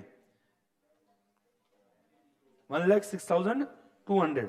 subscription received in advance last year का है ना, लास्ट ईयर का है। अभी सब्सक्रिप्शन लेंगे हम और सब्सक्रिप्शन यहां पे दिया हुआ है बराबर ना, उसमें से कौन सा उठाएंगे, सिर्फ 2018 का। लेकिन एक बात कंपेयर करनी है कि लास्ट ईयर का एडवांस कितना था, ओके 6,000, लास्ट ईयर का एडवांस कितना है 6,000, ओके उस 20-21,000 इस साल मिले और 6,000 कब मिले, लास्ट ईयर में, ठीक है। और कुछ आउटस्टैंडिंग दिख रहा है क्या, इस साल का आउटस्टैंडिंग कुछ बोला है क्या, नहीं।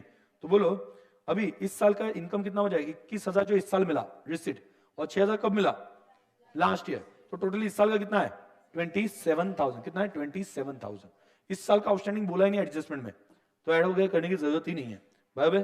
और बाकी यहां पे 2019 का जो एडवांस मिला है वो अपने लिए क्या है, 2019 का जो अभी एडवांस मिला है, ठीक है, ये कब मिला है, 2019 का एडवांस इस साल मिला है, तो ये कहां पे जाएगा, लायबिलिटी। तो लायबिलिटी में आप अगर देखते हो तो लायबिलिटी में आपको मिल जाएगा subscription received in advance 1,000। Done, आगे बोलो और क्या है, आउटस्टैंडिंग क्या, कहां पे, ओके यहाँ पे आउटस्टैंडिंग एक्सपेंसेस, आउटस्टैंडिंग एक्सपेंसेस, ये आउटस्टैंडिंग एक्सपेंसेस देखो यहाँ पे, हाँ एक्सपेंसेस में देखो क्या हुआ है, 2017 के कितने मिले 12 और यहाँ पे कितने दिए 14, क्या हुआ प्रॉब्लम, 14 आउटस्टैंडिंग था, मिला कितना 12, मतलब अभी भी कितना आउटस्टैंडिंग है 2,000। तो क्लोजिंग में आउटस्टैंडिंग कितना चाहिए 2,000, तो क्लोजिंग में दिख रहा है कि देख लेते हैं 2,000 आउटस्टैंडिंग, क्लोजिंग में देखो 2,000 का आउटस्टैंडिंग दिख रहा है, समझा, 14,000 आउटस्टैंडिंग था, हमने कंपेयर किया कितना रिसीव हुआ, सिंपल बात है, if it is outstanding it shall be क्या पेड, तो पेड कितना किया, पेमेंट साइड पे देखा तो 12,000 पे किया, तो 2,000 का भी आउटस्टैंडिंग है, तो कहां पे दिखाई देगा, लायबिलिटी साइड पे स्टिल ये अपीयर होगा। आगे बोलो, लोन, बाबा लोन कितना है 40,000, तो लोन 40,000 है, कहां पे दिखाई देगा, लायबिलिटी साइड पे। इसके ऊपर कुछ इंटरेस्ट बताए क्या, नहीं, लायबिलिटी साइड पे लोन कितना 40,000, वही कंटिन्यू हो गया। आगे बोलो और क्या है, सन्ड्री क्रेडिटर्स 10,000 है। अभी ये ओपनिंग है बट क्लोजिंग का पता नहीं है, क्लोजिंग कितने कुछ बताया क्या, नहीं बताया, क्लोजिंग कितने बताएगा, नहीं बताया, कुछ चेंजेस वहां पे बता दिए, नहीं, कुछ भी बताया नहीं, तो ऐसे केस में क्या मान के चले, क्या लायबिलिटी। ओके आगे, जनरल क्रेडिटर्स जो है वो इस साल के उन्होंने देने चाहिए, ध्यान रखना उन्हें देने चाहिए इस साल के। आगे बोलो, बिल्डिंग, बिल्डिंग कहां पे जाएगा, कोई एडजस्टमेंट है क्या, परचेस हो गया, बिल्डिंग में एडिशन नहीं है, ठीक है। लैंड हो गई, लैंड कितनी है 40,000 और बिल्डिंग कितना है 1,50,000, तो लैंड एंड बिल्डिंग मिला के कितना वहां पे हो जाएगा 1,90,000, करेक्ट है। आगे बोलो, आउटस्टैंडिंग सब्सक्रिप्शन कब का ही है, लास्ट ईयर का है, वो इस साल क्या हो गया होगा, रिसीव, देखो कितना आउटस्टैंडिंग था 3,000, ध्यान दो 3,800, कितना रिसीव हुआ 2,000, समझा क्या, ओके। तो अभी भी कितना आउटस्टैंडिंग है 1,800, ये आउटस्टैंडिंग कहां पे जाएगा, एसेट साइड पे, आउटस्टैंडिंग आने वाला है बराबर, आने वाला है, ठीक है। तो कितना 1,800 लायबिलिटी साइड पे, सॉरी एसेट साइड पे चला जाएगा। आगे और क्या है, आउटस्टैंडिंग लॉकर रेंट कितना हुआ है, देखो आउटस्टैंडिंग लॉकर रेंट, रेंट कितना मिला, रिसीट कितना है, हाँ 7,000 ना, तो कितना आउटस्टैंडिंग था 2,400, मतलब ये जो 7,000 का रिसीव हुआ है उसमें 2,400 मिल गया होगा, ऐसा मान के चलेंगे, तो पता नहीं है। और बाकी जो है कितना 4,600, वो कौन साल का है, इस साल का है, समझ में आ गया ना, 2,400 लास्ट ईयर का है, 7,000 इस साल मिल गया, तो इस साल का कितना है 7,000 माइनस लास्ट ईयर का, तो इस साल कितना हो जाएगा 4,600, तो इनकम साइड पे देखो 4,600 दिखाई देगा, क्लियर। आगे नेक्स्ट क्या दिया है, कैश इन हैंड, ये तो क्या है ओपनिंग है, क्लोजिंग वाले लिख देंगे आगे। आगे बोलो कैश इन हैंड हो गया ये ओपनिंग का, बाद में सब्सक्रिप्शन हो गया, बाद में क्या एंट्रेंस फीस। एंट्रेंस फीस कहां पे जाएगा, एंट्रेंस फीस कितना है टोटल, कैपिटलाइज करना है क्या, कुछ बोला नहीं है, कितना है टोटल 38,000। तो ये आप वहां पे 38,000 कहां पे डालोगे, नहीं क्या उन्होंने कुछ बताया नहीं है, ठीक है क्या हुआ, हाँ कैपिटल फंड में किया ना, हाँ मैंने वही बोला ना, मुझे लगा कुछ कंफ्यूजन है। हाँ एंट्रेंस फीस जनरली बोला जाता है कैपिटलाइज कितना करना है, कुछ भी बोला नहीं है, तो 38,000 वहां पे बोला है क्या, कहां पे है, एडजस्ट नीचे,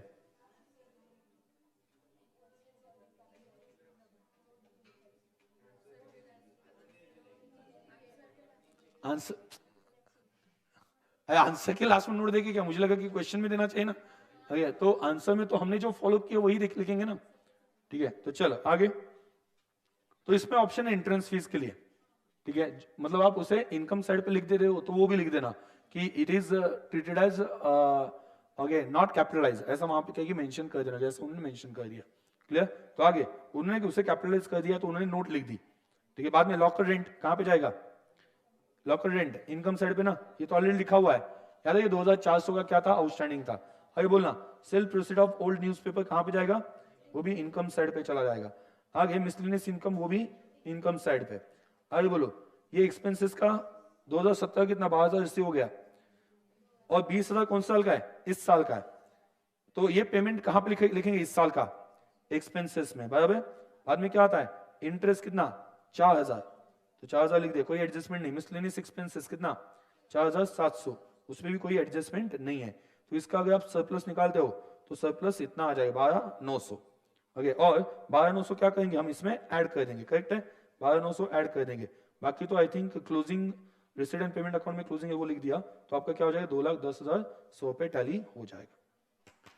डन, कोई डाउट है, इस एक बात समझना, अगर आपको इंडिविजुअल दिए जा रहे हैं इनकम एक्सपेंसेस, इंडिविजुअल दिए जा रहे हैं, इंडिविजुअल मतलब क्या 2017 के अलग, 2018 के अलग, 2019 के अलग, तो आपको चेक करना पड़ता है कि 2017 का रिसीट साइड पे कुछ दिख रहा है क्या, मतलब सब्सक्रिप्शन 2017 का दिया है आउटस्टैंडिंग, तो आप इनकम साइड पे आके चेक क्या करोगे 2017 का कितना रिसीव हुआ है। ओपनिंग बैलेंस शीट अगर बोल रहा है आउटस्टैंडिंग सब्सक्रिप्शन, तो उसमें से कितना रिसीव हो गया ये आपने देख लिया, तो बाकी क्या है आउटस्टैंडिंग है, और पूरा पूरा रिसीव हो गया या उससे ज्यादा रिसीव हो गया, ऐसा बोला है, मतलब 7,000 ओपनिंग में आउटस्टैंडिंग था और रिसीव कितना हो गया, मान लो 47,000, तो आप क्या मानोगे ये 47,000 में 7,000 आ चुके हैं, समझे, 47,000 में 7,000 आ चुके हैं, ऐसा आप मान के चलोगे, समझा, कोई डाउट है, नहीं पक्का, डन, ओके, कोई डाउट है इसके ऊपर।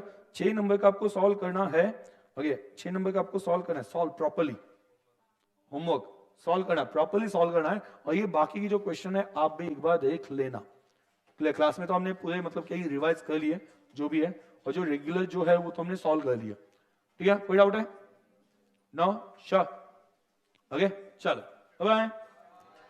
कल से नया चैप्टर, कल से नया चैप्टर मैं बताता हूं कौन सा, चलो अभी ये तो चैप्टर हो गया।